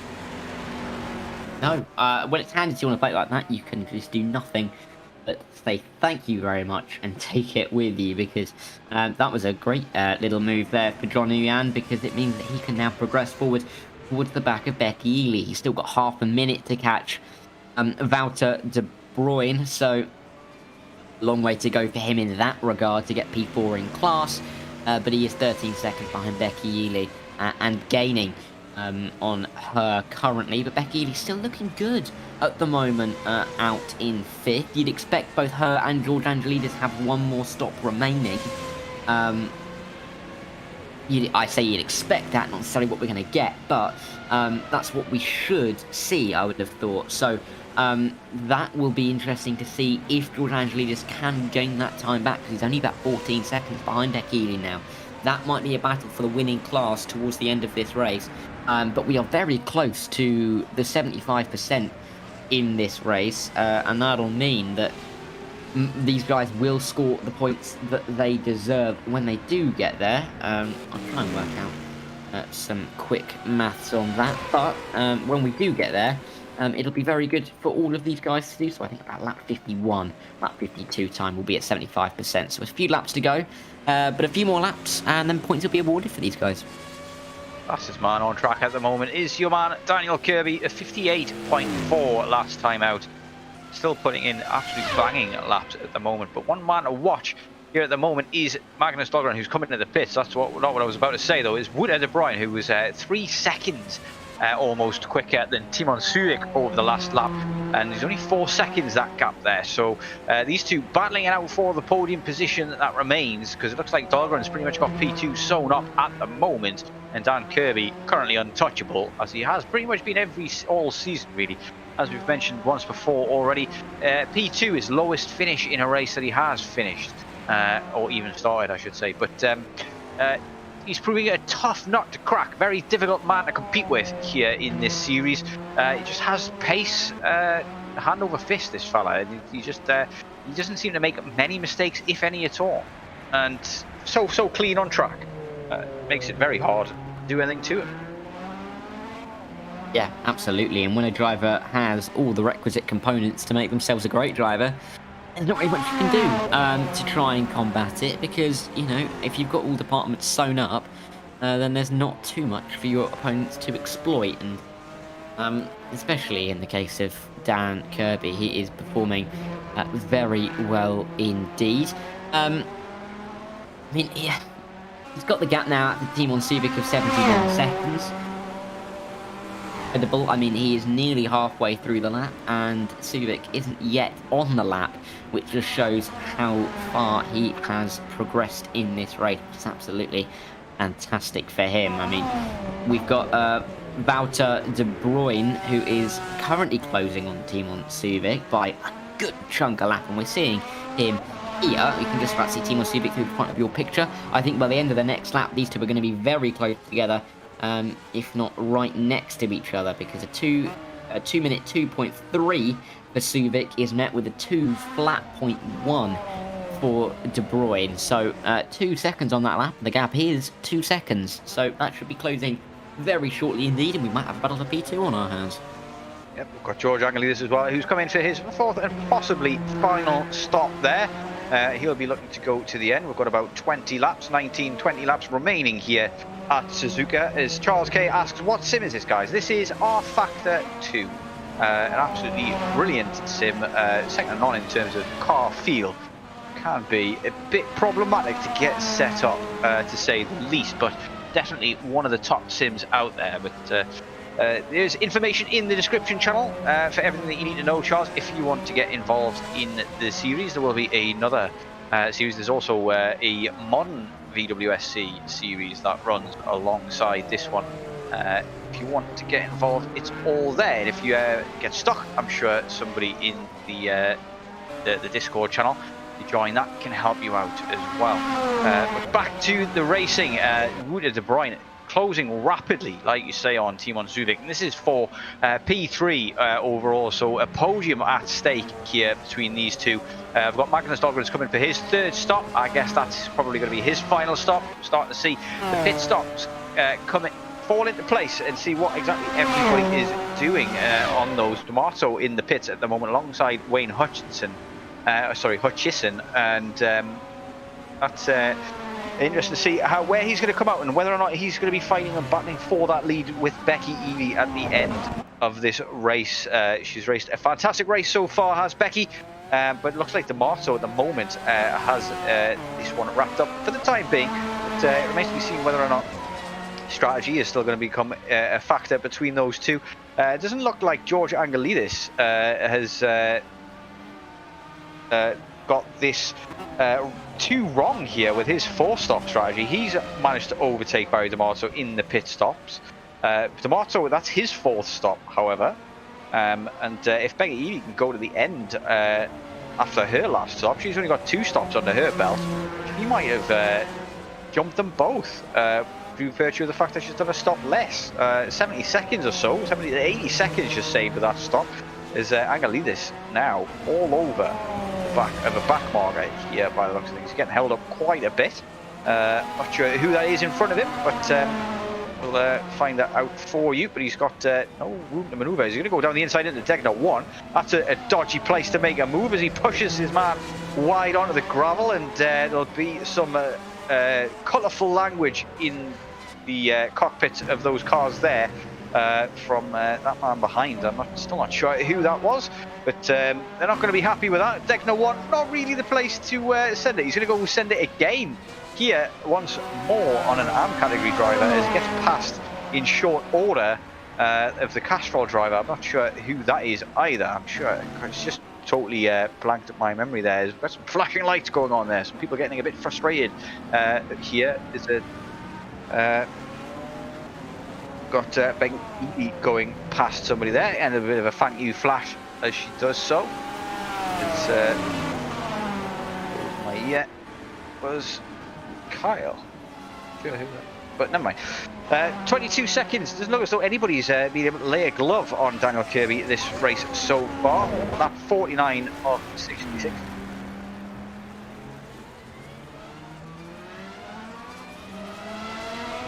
It was actually De Bruyne and Suzuka that Angelidis had contact with there. He trying to unlap himself, I imagine, in those circumstances, and pushing Wouter de Bruyne, who will be very disappointed at that. But De Bruyne going now up the inside on Suzuka, and that is how you make a move stick into turn 1. Looks like Suzuka has done the right thing there. He just gives that up as soon as he saw that the man was on his inside. But that is his podium position that he's given up there, as well as Dan Kirby is in the pits for his third and possibly final stop. He falls back to P3 on track at the moment, but Wouter and Timon Suzuka almost certainly going to have to stop once more, as we're starting to get now to the final part of this race.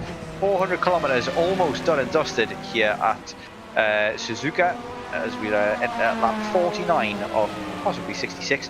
We shall see, as Dahlgren and Uyan are now having a bit of a ding-dong battle here as well. Uyan, not sure how he's managed to get in front. He managed to just the pit stop strategies that's worked in his favour, and now he's in a battle with Magnus Dahlgren, who was at one point fighting for P2 and may still be, but it's possible that Uyan has managed to kind of sneak his way into the podium paying positions here, and could there's somebody off big time there, off onto the gravel there into Techno 1. Not sure who that was, but we've got a yellow flag in that sector because of that now. Looks like maybe they were just getting out of the way of the guys behind for blue flag. Let's have a look at the replay here. Just Jason White, yeah, going very wide there in Degner 1. Maybe he's just looking too much into his mirrors there. Gets that all wrong, and it was Angelidis who squeezed through. But we'll have another replay here into the chicane. We've got a couple of drivers. There's Stephen Miller and Brian Hall with him as well. So not a lot of action there, but not sure what's going on. Maybe just a bit deep or over the curbs there, but big lock up, something like that. But back on board now with Kirby, as he's just dominated this race start to finish, and is right behind Buda at the moment as well. So he's pretty much got a pit stop over his closest rival. He's not going to be able to make a move here in the S's. He looked to get alongside for a brief spell there, but nothing doing at the moment. So, I mean, he pitted, didn't he? He pitted the last lap, and he came out about 3 seconds behind the battling De Bruyne and Suzuka. So, I mean, he pretty much had that pit stop already. He then overtook Suzuka on the last lap, and now he's going to get down the inside of Degner 2. He's going to make that move, but the lead of the race, Izzy, he can't really throw this away now, but he's just about squeezed his way through, and he is now up into the lead once again, with De Bruyne having to make another pit stop to get to the end of this race. He still leads Dahlgren by over 22 seconds, but that position there gains him a little bit more breathing room. I mean, a lot of the cars have somehow found each other on the track at the moment. I see Barry Dimarzo was also trying to get through on De Bruyne there. Dimarzo on a soft tyre, having made 4 stops, and here he is. He really is on a charge here. His last lap, a 2-minute 0.5, which is quite a bit quicker than the drivers around him. So he's going to be keen to get past as well, as we still have yet to see Becky Ely into the pit lane for her 3rd stop. But Dimarzo will be focusing on trying to get through here on De Bruyne, and then he'll be focusing on Becky Ely, because the chances of him, Becky Ely coming out between himself and De Bruyne is pretty much 0. Considering there is nothing between them at all at the moment. Maybe the move into turn 1, we'll wait and see. But that is something to consider as we approach the end. It is getting very dark now at Suzuka. We only have about 15 laps. I think it's going to go for the inside line into 1. And gets it done with ease in the end. And yeah, it looks like maybe I misspoke there before as well. With Wuda still having another pit stop to go. You have to say that John Ian has pulled the proverbial rabbit out of the hat, and he's managed to get himself all the way back up to a podium position. And Wuda and Timon Suzuka maybe battling out for P4 and P5 respectively, as see here into the pits comes John Ian. So that's going to be his final stop, and is I believe it's going to be his 4th one as well. So different strategy for him.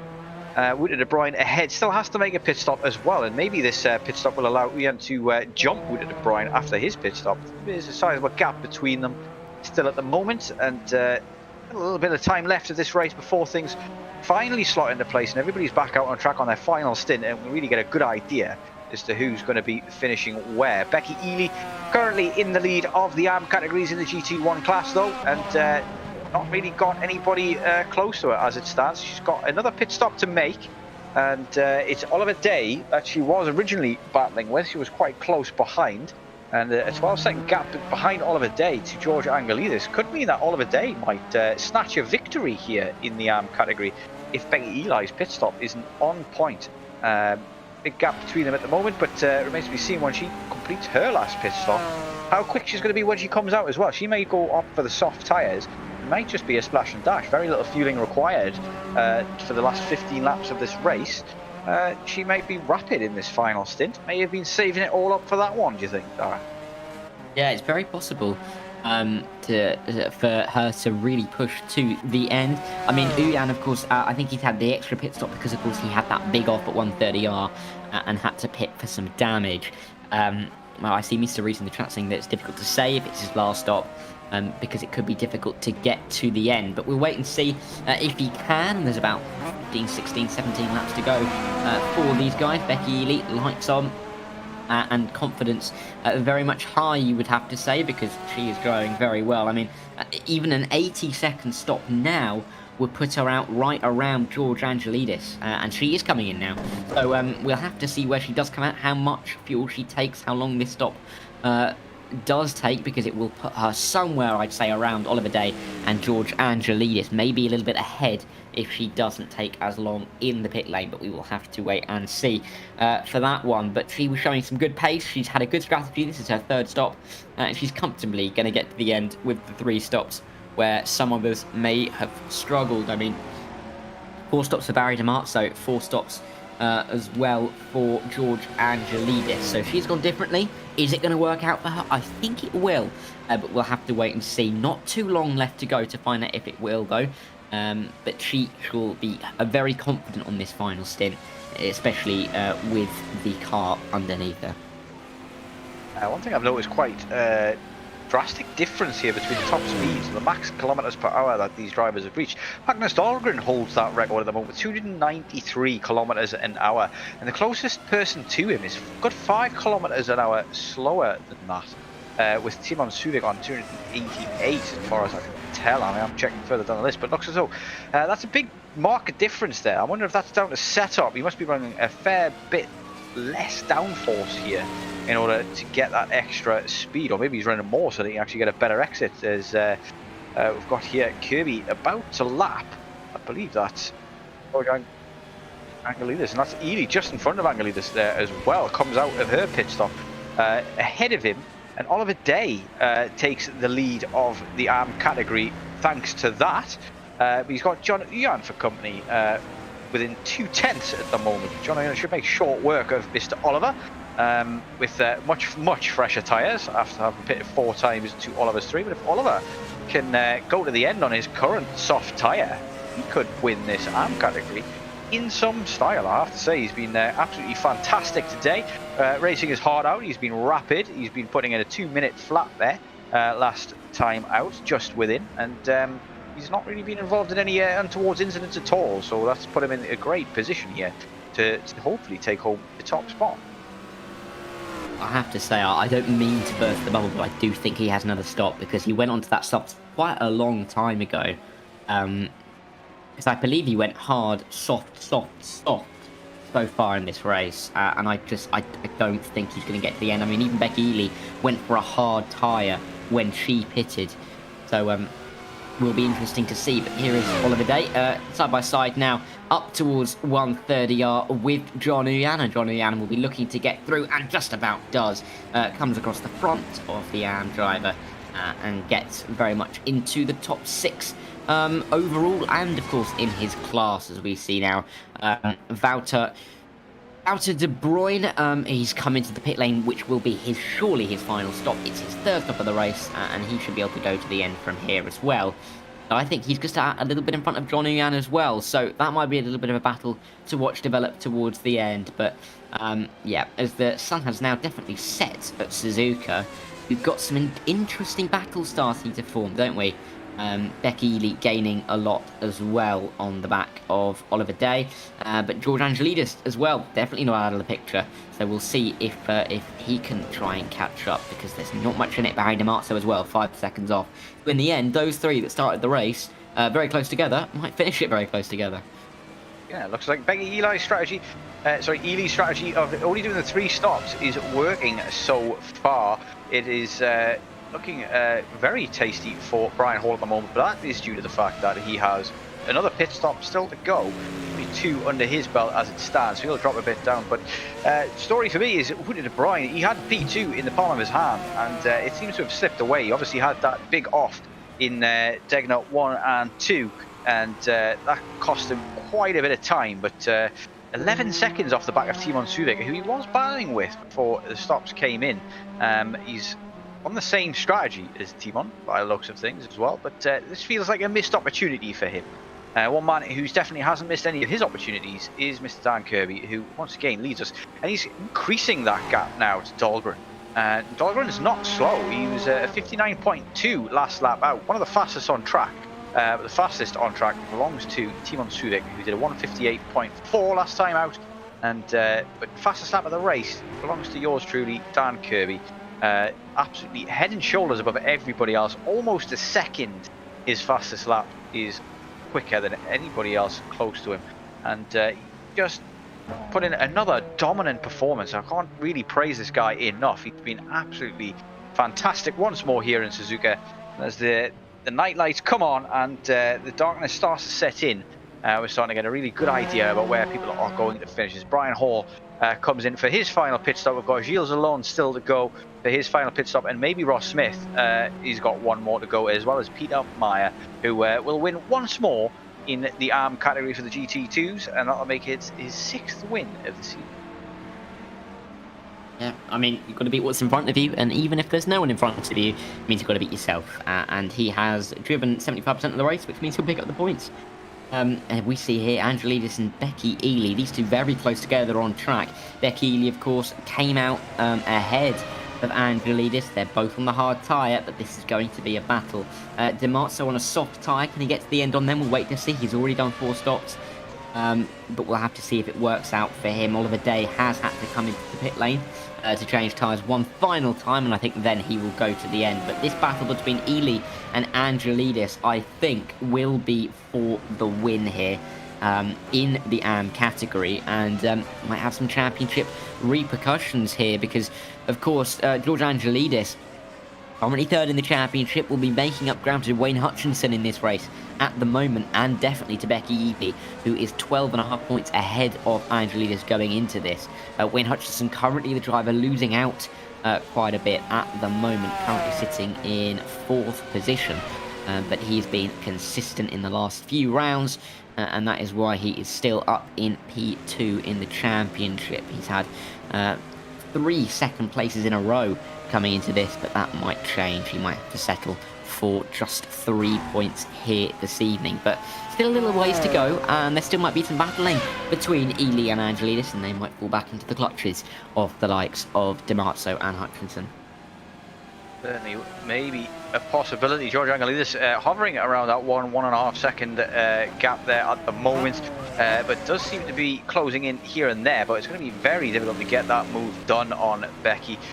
She's going to make that car as wide as she possibly can, and Dimarzo, currently on those softer tyres, may not be worth discounting him just yet. He has lost about a second there, though, on that last lap to the guys in front, and but he'll be licking his lips at this battle brewing ahead of him between George and Becky, and if they have a coming together, which we've seen happen here at Suzuka, he could stroll through for an easy win, and possibly gift another P2 to Wayne Hutchinson, and a podium maybe to Oliver Day, who I have to say I've been impressed with Oliver today. He's been rapid when he needed to be. That's his final stop, 4th and final stop in, and he's currently sitting in P5 in class. He'll be hoping that he would have been hoping that he could have maybe challenged Wayne Hutchinson, but Wayne Hutchinson, with that 1 stop less strategy, he's made that one work as well as Becky Ely, and that's worked out well for him. He's looking at another decent finish here. If things don't go quite right ahead, maybe he can sneak onto the podium. Yeah, definitely. Oh, and that's someone going a little bit off of the track in towards the hairpin. As we see, this is Barry Dimarzo going through. I think it was Carl there. Carl going a little bit loose through towards the hairpin. But he's currently P7 in class, so he's not doing too badly at all. Still ahead of Gilles Villeneuve, who is in the pit lane once again for his 4th and surely final stop of the race. But Daniel Kirby, the next driver in front of him on the track, John Uyan, and I think he's still quite a ways ahead, a good 20 seconds or so, if not just a little bit less. So lots of work for him to do to lap someone, but apart from that, he's in complete control. He's got gaps of 27 seconds, 84 seconds, 91 and 96 for the only other drivers on the lead lap. Currently, he's lapped everyone up to 5th, but my prediction might be a little bit wrong, because he might continue and go past Uyan and De Bruyne as well. Certainly might. Most of the field lap, like you say. And this battle here between Angelidis and Becky is going to get spicy, I think. It's lap 57 of roughly 66. We've probably got around 20 minutes remaining left of racing time here. Is Angelidis He's going to have to really line this one up correctly, really be patient here. But if he sees any gap or any mistake there, he's got to be throw caution to the wind and just send it, do you think? Or is it he's got to kind of maybe just sit in this position and try and force the error from Becky? I think for the time being, I think just sitting in behind will serve him well, but then maybe as the laps start to tick down and we get to the final 5 or 6, he might try and just absolutely go for it. Of course, this is a championship battle. He is in the championship battle, and Becky leads the championship leader. So, I mean, every point he can take off will be massive, and a point swing of, well, a decent point swing for him. It'll be a nice chunk of points. It would be, if he gets past, it would be an 8-point swing towards him in the championship, and that is absolutely critical at this stage of this season. I mean, we are on round 9 of 13 here, so we are into the final stages of the season, and if he can get the win here and close the gap, that could be critical. That could be a championship defining move at this stage of the season. But as he gains down towards 130R, ooh, Becky Hill breaking a bit in towards 130R, that puts off George Angelidis, and he goes very wide through 130R, and it won't be him getting past this time around. Yeah, sawing at the steering wheel there was George, as he almost lost control in 130R. Definitely a heart-in-mouth moment for him. He'll need a change of underwear, or if he's not wearing a nappy already. But John Uyan is actually caught up at the back of Wuda as well, and he's within 2-3 tenths of Wuda at the moment, and will be vying to try and take P4 away from him, as we'll try and follow both battles closely as we can.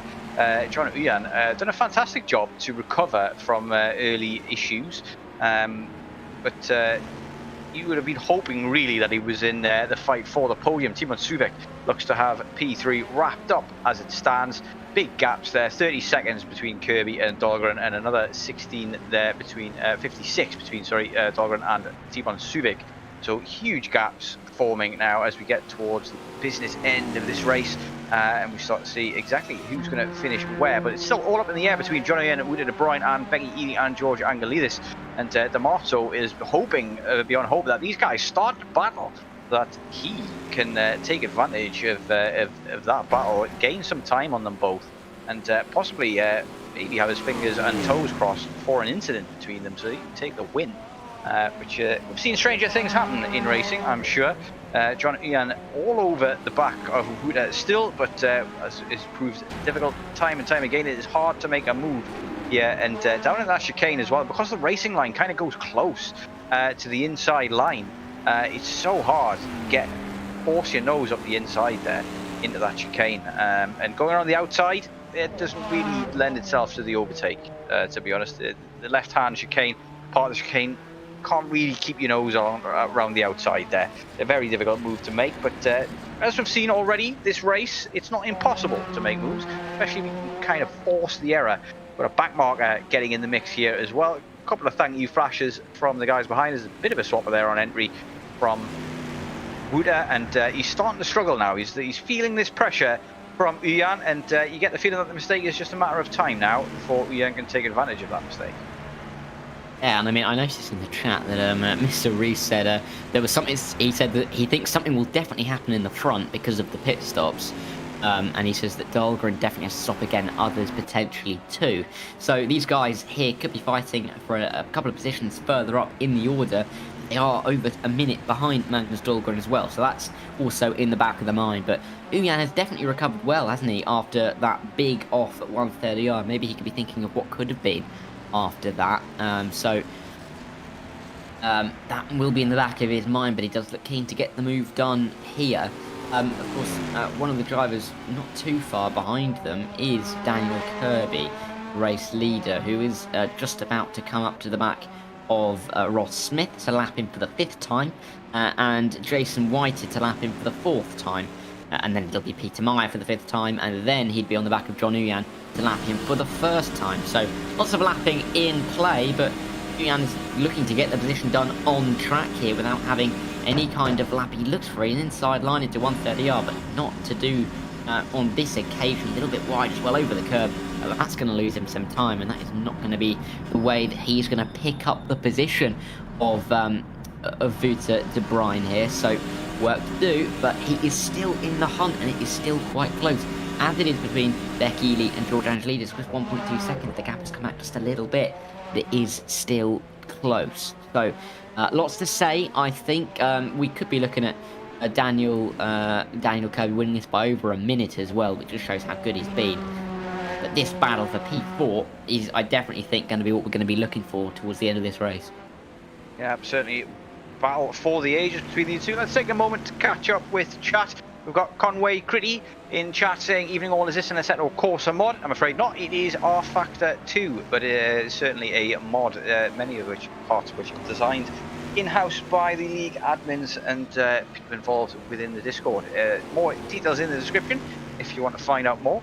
We also have Mr. Reese saying, I think there was something happening in the front, not Kirby but the others, because of the pit stops. That's probably resolved itself a little bit by now. Everybody's mostly going to be on their final stint as it stands.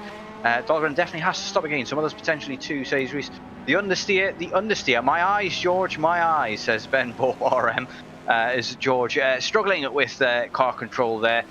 This track is oversteer, understeer, everything you want. We've got somebody in the pits. That is George Angelidis in the pits for his 5th pit stop, which means that's interesting. That's going to be a splash and dash for sure. Dahlgren's in the pits as well. He may lose out a podium position here. Brian, and possibly even to John Uyan he could lose out to as well, depending on how long he's stopped for. So that could be a problem for them. That's just strategy gone wrong, do you think? There, maybe not fueled enough, maybe not planned this out correctly, do you think, Dara? Maybe not. I mean, there aren't many laps to go, so that is a possibility. I see in chat Mr. Reese is very pleased with his with his prediction, and he's put there you go. So yeah, that is exactly what he thought would happen, and it is exactly what has transpired here. So interesting to see them pitting towards the end. I mean, of course, quick pit stop for them to get to the end, but we'll have to see how that works out. So George currently P3 in class. Won't help him out too much. Barry Dimarzo will say thank you very much. He is very currently safe in P2, and he might pick up some points on his teammate. Of course, those two, Angelidis and Dimarzo, both in the Ferrari. So, you know, it's good for them to carry on as they were in the championship, with Bekele currently extending that lead, as is Daniel Kirby. So, again, good results for them. It threw Dunlop there. I thought that was going to be an attempted move there by John Uyan, but wasn't quite able to pull it off, as I'd be surprised if he didn't. Look in front of it again. He really looks like he might be getting desperate here. But on the back of Vuta at the moment, coming up towards the hairpin, probably too far back this time around, but still making himself very clear in the mirrors at the moment, and he is just really trying to get through for the time being, but at the moment not quite able to do it. Bit of lap traffic coming up as well, and they're going to have to manage that as they come through. Certainly will. 61, lap 61 of 66 roughly. We've probably got about 10 to 15 minutes remaining here. Magnus Dahlgren in the pits now still as well, so maybe you're going to lose out a couple of positions here or there. I wonder whether he's going to get out of time to hold on to this position, but I doubt it. He's coming in for a stop there on your screens, and there's Steven Subic coming now down into the chicane, so almost certainly going to get past and take that P2. Wouter de Bruin might well get past as well, not too far behind, only 7 seconds behind Steven Subic, but all depends on how long Magnus is stopped for, as he's still not moving. So there's Steven Subic going past. Still no movement from Dahlgren in that pit lane, as through comes Wouter de Bruin. Is Wouter going to be able to get himself a tasty podium here, after I thought it was out of his reach there, but Magnus is moving. He's lost out to John Uyan as well. Falls back down to 5th place, and that is his 5th stop. Yeah, and Barry Dimarzo 5 stops, George Angelidis at 5 stops as well. Puts George Angelidis back into P2 after Dimarzo pits late on as well. It's interesting how many people have managed to only do have had to do 5 stops here, whereas some have managed to go as little as 3. Majority of people are going 4 though, but it's a big mix-up here of what people have done. Peter Meyer is still out there after only 2 stops. So he doesn't need a stop. He's got nobody to fight with or battle with. He's won the race anyway. But it's interesting that strategies at play here. Some people are really able to eke out those extra few laps with the fuel management, tyre management. They are. It's quite interesting to see. And I mean, even now, the battle for P2 in the top class, the GT1s, is close. I mean, between Suzuka and Magnus Dahlgren, there's only 12 seconds. But Suzuka is 92 seconds off of Daniel Kirby. I mean, he's more than 3/4 of a lap behind the race leader, who is in a just absolutely commanding position here. He's only about 15 seconds off the back of Magnus Dahlgren, but he might have some pace in the last few laps. But I think these last few laps may get very hot indeed, as we see Uyan still now trying to get through. Maybe that will step up a little bit. The attempt will step up if Magnus Dahlgren gets close up. He gained 8/10 on De Bruyne and Uyan on that middle sector alone. So he will be arriving to the party very shortly. The gap is only 3.2. That's something we're going to have to look out for. But that is in the pit lane. I think that is Uyan, isn't it? Certainly is, yeah, that is John Uyan coming in. So we've seen a number of people unable to get to the end on this final stint here. The pit strategy is still throwing up some surprises. And that's a 5th stop there for John Uyan, and bye-bye to a podium, really. Wout de Bruyne has managed so far with only 3 pit stops. So is Daniel Kirby and Timon Subic as well.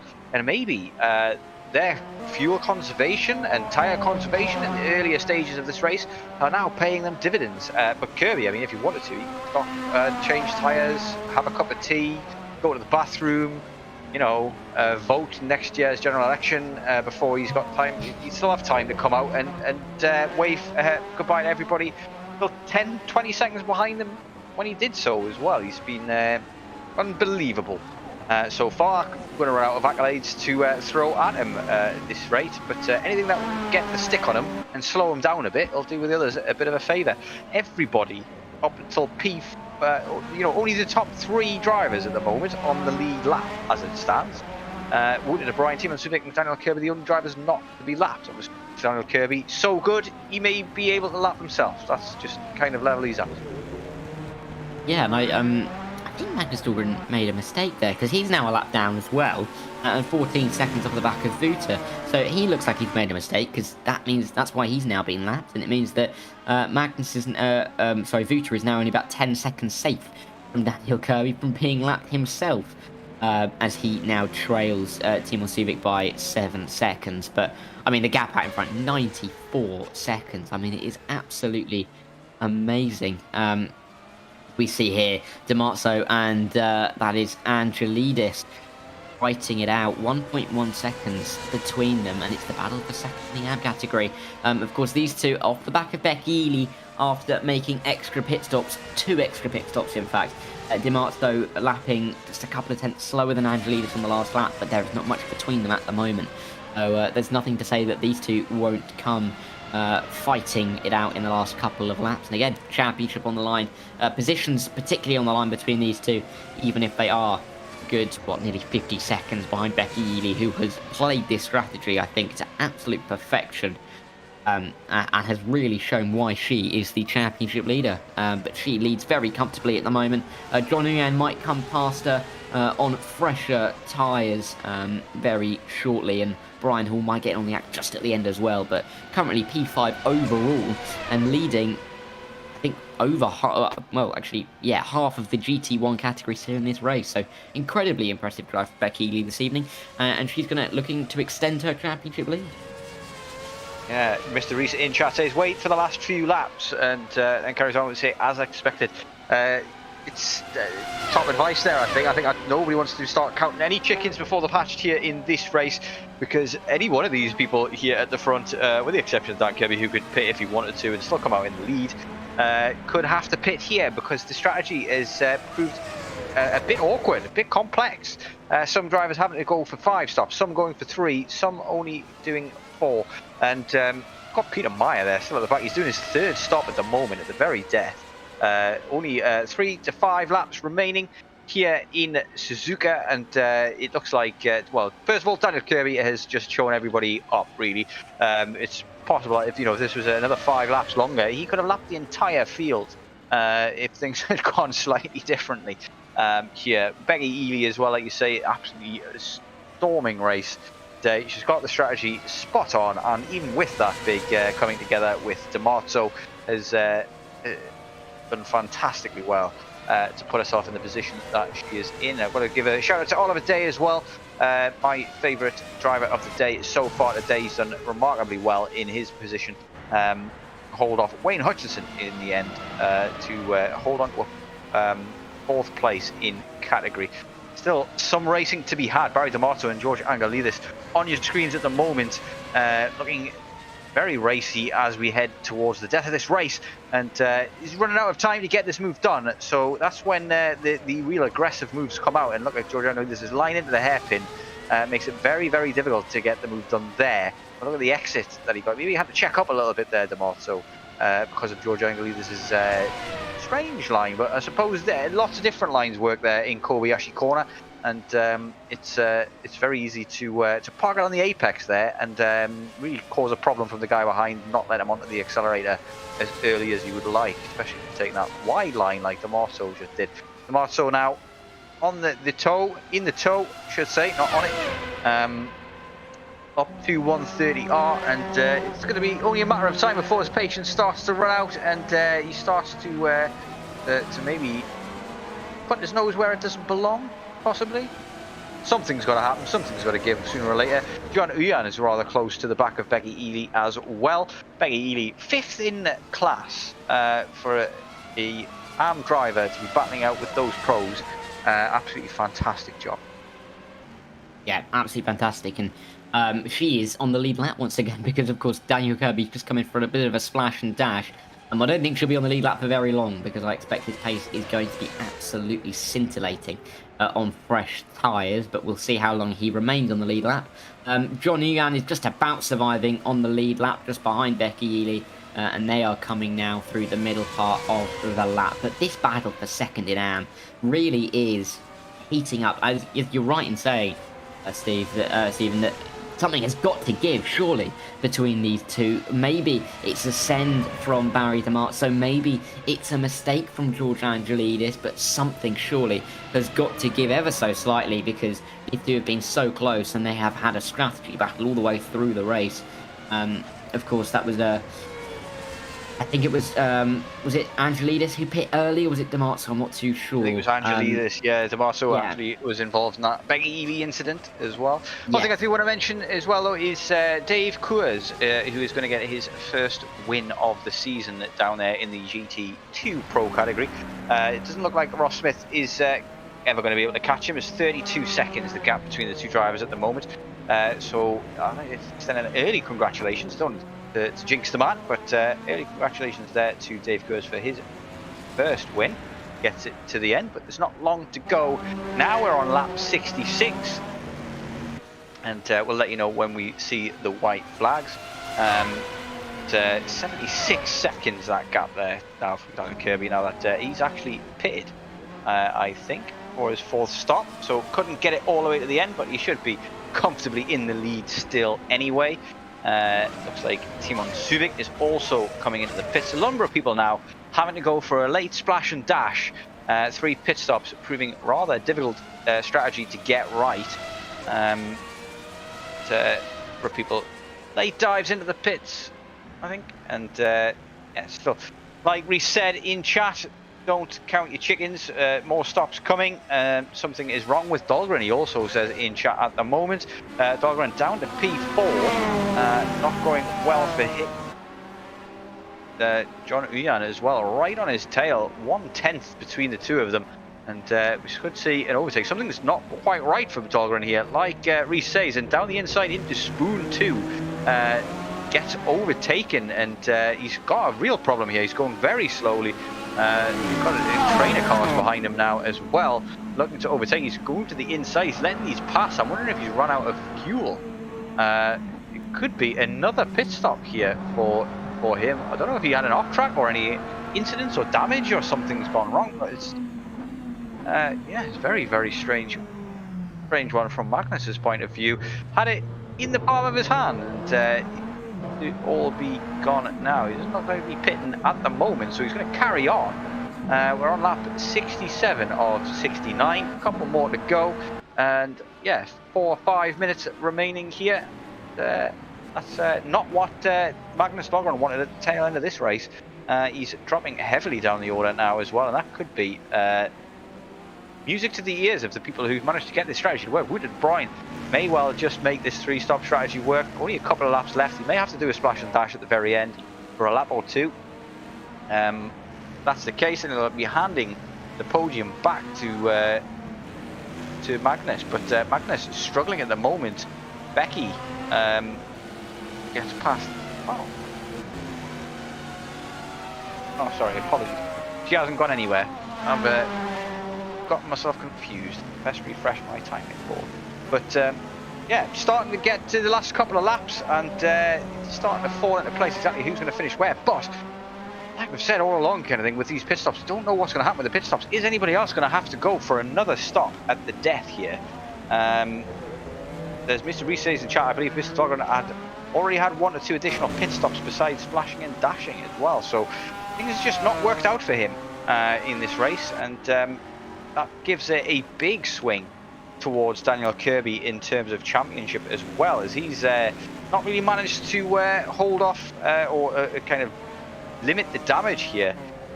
He's going to lose quite a number of points here out on Daniel Kirby, who's going to get the full haul of 10. Dahlgren at the moment, he's only on for, what is that, 6? No, sorry, he's P5 2 points. So not great. 8-point swing, and he's only got a 13-point lead in the championship, so that's going to close in massively. Now well within the 1 race missed, lose the championship lead category.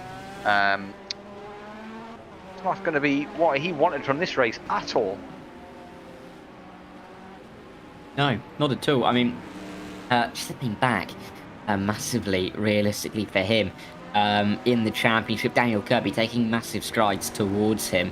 I mean, with Vuta also doing well. I mean, I've just seen in the chat Mr. Reese saying the last question is whether he needs to fuel up again or not, and there's only just under 2 laps to go. I mean, it will be slightly over 2 laps for him. Of course, he's got more, about 2.5 to go, because of course Dan Kirby is so far in front. But he is still on the tail of John Uyan, who may be the last finisher in this race, with Becky Ealing not far behind Daniel Kirby. We might see those 2 class winners finish in quick succession. But yeah, only a 1.5 laps to go now for Daniel Kirby as he comes under the track and goes up towards the hairpin for the penultimate time. Loops himself around that. You can just see John Uyan just in front of him, not too far in front, but of course he will do well in this race as well. Picking up some points, he should go in front of Timon Stuvik. Oh no, he shouldn't, sorry. Stuvik is in P3, so Stuvik actually should gain away from him just that little bit, but they will both find themselves far, far clear of the likes of Johnny Gutierrez, Francesco Conchas and Brian Hall. So good results for them in the end, but I mean, you can take nothing away from Daniel Kirby. He's been absolutely imperious here this evening. To Brian, I think, is just about going to get to the end unless he goes for the a pit stop on lap 68 of 69, but that would be very unfortunate if he did. But 81 seconds currently the gap for Daniel Kirby, and an absolutely dominant truck. And the pit stop over as well. It's 4 pit stops for Daniel Kirby, only 3 for De Bruyne, and that is the final lap we are on now as well. Yellow flag in sector 3. We'll try and bring you up to date with what happened there if we can, but Dahlgren is around apparently, so let's have a look at a replay here and see what's gone on there for him. This is into the chicane, and he's gone, looks like very deep there, and into the tank buster, and that was a big hit as well. That's going to be a lot of damage, and bit of a dodgy rejoin, you've got to say. Looked like the guy coming along behind there had to majorly check up there, and is still behind Dahlgren as well, who will have a fair bit of damage after that whack into concrete block. And that's just, you know, that's story of his race really for Magnus, isn't it? It's just all gone to pot at the very death, and it's fallen apart, absolutely crumbled in front of his eyes, and not gone his way, and that could hand the momentum in the championship well and truly over to Dan Kirby. We've got 4 races remaining, and if he wins every single one of those, he'll gain 2 points a pop. 4 points a pop. If Dahlgren can't challenge him, and even if he comes P2, I think that would mean that Daniel Kirby has got it all in his own hands in terms of the championship. If he wins the remaining races, he will win the championship, which is a very interesting state of affairs. But Daniel Kirby down the back straight now for the final time. He's got a back marker in front of him there just to complicate matters, but this has been uncomplicated in every manner for Kirby here today. He took off in lap 1, didn't look back, and will come through the chicane now for the final time to win Suzuka 400-kilometer race. 69 laps over and done with, and there we have it. Your winner for this evening, Dan Kirby, in absolute style, really. He just dominated this. He could have pitted another time and still come out well ahead of everybody else. Ely wins the ARM category as well. Another fantastic drive from Becky to add to her win list this season and create more of a gap even in the ARM category, as Dave Coors wins the GT2 Pro category, his first win of the season. He brings it home in the end. Highest finish before today was a 3rd place, so congratulations to him on his first win of the season. And then we've got, of course, Peter Meyer winning out once more, 6th win of the season in the ARM category. The only man there to do so anyway, but he's almost certain now to win the ARM championship if he stays there till the end of the season. 4 races to go, and he's got a commanding lead of what is that? That's 22 points over 2nd place. So huge gaps there for Peter Meyer, and dominated his category once more, but he's the only man in it. So there you have it. We've got 2 DNFs today. Alex Garrick and Philip McGreevy both retired early on, but kudos to everybody who managed to finish this long and sweaty race. Whew. It was a tense affair, all told, Dara, and pit stop strategies proved to be the main way of getting things done, do you think? Yeah, absolutely. I mean, Becky Ely, 3 stops compared to Dimarzo and Angelidis, 5 stops. Oliver Day Hutchinson went 4 stops, so definitely in that category, that worked out for her. I mean, in GT1's, Daniel Kirby, it didn't really matter how many times he stopped. He absolutely dominated that race, winning it by well over 80 seconds to Outl de Brian, who had a very good fuel conservation towards the end to make it home in 3 stops. Dave Coors winning ahead of Ross Smith. The gap wasn't very big in the end. It was only about 5 seconds as they crossed the line for Dave Coors, but a good win for him. And here's Peter Meyer coming across the line to win for himself in the GT2 AM category, the only driver in that. But yeah, all told, a fantastic race of strategy battle that had us confused, it had us interested, it had us wondering who was going to go for what. But in the end, Daniel Kirby, absolute class of the field, and he's the winner today. Yeah, certainly is. Mr. Reese in chat says, good fuel conservation from De Bruyne. And you have to say, that was a masterclass in fuel conservation. He managed to stop 1 less than everybody else. We have your results for you here then, if they are going to appear. And yeah, it's been a very interesting race. Fantastic race in the end. Dan Kirby is your winner in the number 90 car, and Outl de Brian in P2. Timon Suvic rounds out your podium. Does get there in the end. Only 1/10 ahead of John Uyan in P4 at the death there as well. So very tight finish between those two. Becky Ely wins the AM class, but P5 overall, followed by Brian Hall in P6, and Magnus Dahlgren, with one to forget, finishes P7 in the end. Barry DiMarzo, P2 in his category, P8 overall. George Angelidis rounds out the podium for the ARMS. And Oliver Day with a great race day here today finishes P4, with Wayne Hutchinson in P5. P11 overall. Gilles Lalonde in P12 overall, and Stephen Miller behind in P13, with Carl Struhal in P14. He had a very uneventful race, but he'll be pleased with that result, I'm sure. Jason Whitehead managed to recover from major disappointments in the early stages of the race to finish P15 ahead of Gilles Villeneuve, who finishes last of the ARM category in P16, and then it's David Coors in P17 for the leader of the Pro GT2 category. And then he's got Ross Smith just behind, followed by Peter Meyer. unable to read the remainder of there, but it's Felipe Enrique and Alex Garrick and Felipe Enrique actually, of course, the two DNFs from the race today. So there we have it. Suzuka 400 kilometer is over and done with, and Daniel Kirby has won it in absolutely blistering style. Are we going to have any interviews? We've got Dan Kirby in the waiting room, so we'll drag him in and go through that. That was a fantastic win, absolutely imperious there, Mr. Kirby. Won it with a pit stops to spare. You've got to be very satisfied. Yeah, that was pretty crazy. I'm not sure how I won it by so much. I think I know. I think it's just a supreme amount of talent. You've got so much talent; it's coming out of your ears. At one point in that race, I thought maybe you were gonna lap yourself. You were that quick. Only you could manage it as well. But you've got to say that puts a big swing in the championship towards you as well. That's an 8-point swing. Magnus Dahlgren had a day to forget. Finishes P7, I think, in category. You've got to be very satisfied that it's not only your win, but his loss that's caused a big swing in the championship. That means it's now in your hands, really. If you win the remainder of your races, even if he comes P2 in every single one of them, you will still win the championship. So that's got to be satisfying news. Yeah, I don't know what happened to him. Seemed like towards the end there, it just fell apart for him. I think he was looking to be at least P2. That kind of sucks for him, but yeah, it's looking pretty positive for us now, going towards the end of the season. Yeah, his loss is certainly your game. We don't know really what happened to him either. He had to go for an extra pit stop or so. So he got things in the strategy a little bit wrong. But given the state of affairs in the championship now, is it all about winning it? Is that your aim? Is that your target?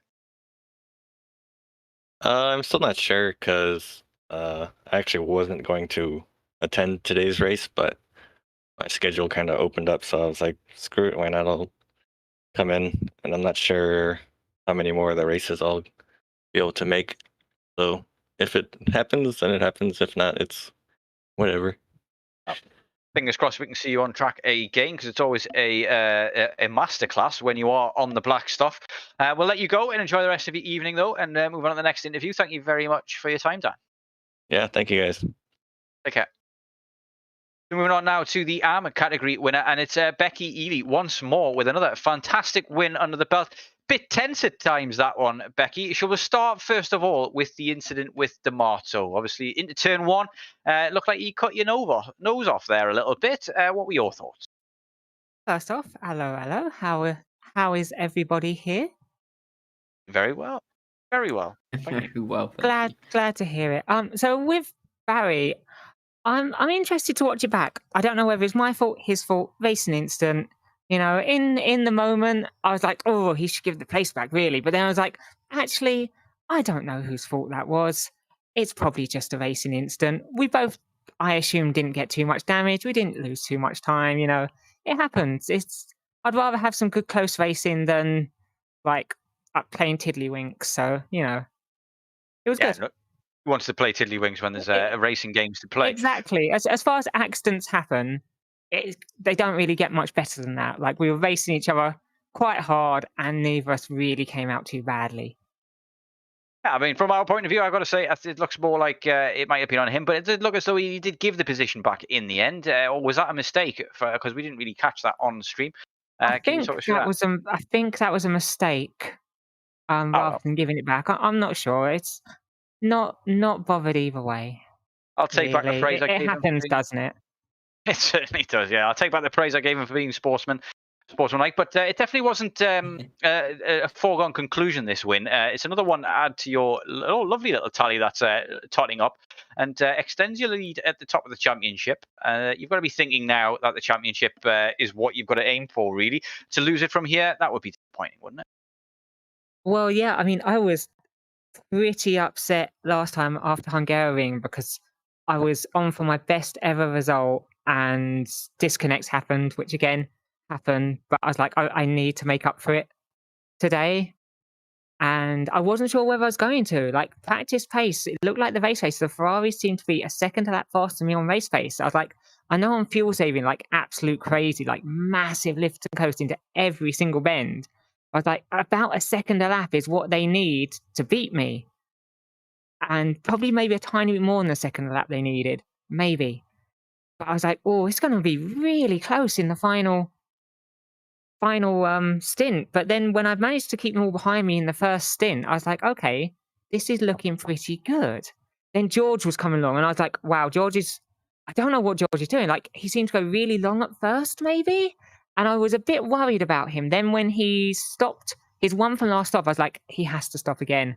That's fine. This is all good. And after my final stop, I looked at the gaps. I was like, I don't know what they're doing. They're playing, I don't know, dodgems or something. They're playing at something, self-destructing, because the gaps were bigger than they really should have been. So I knew something had happened to all 3 Ferraris. And I was just like, well, as long as I keep it sunny side up, I can just enjoy a nice Sunday drive in Suzuka in Japan. That certainly worked out for you in the end. You've answered my next 3 questions combined there in that one, so well done on that as well. But yeah, it's got to be. It wasn't all smooth sailing. You definitely had some racing to be involved with today, but also beating a couple of pro drivers, and it's always got to be satisfying when a pro driver's in your rearview mirror, surely. Yeah, it was. It was a bit worrying when Dahlgren and Ewan came along, like speeding along, and I'm like, I'm on a different strategy to you guys. You guys are fighting for a podium. I'm getting the hell out of the way of you. And then Ewan overshot the first corner. I was like, oh no. And yeah, so I don't know. It was good. It was good. And I learned how to flash my lights for this race. So every time someone let me pass when I was lapping them, a nice flash of the lights.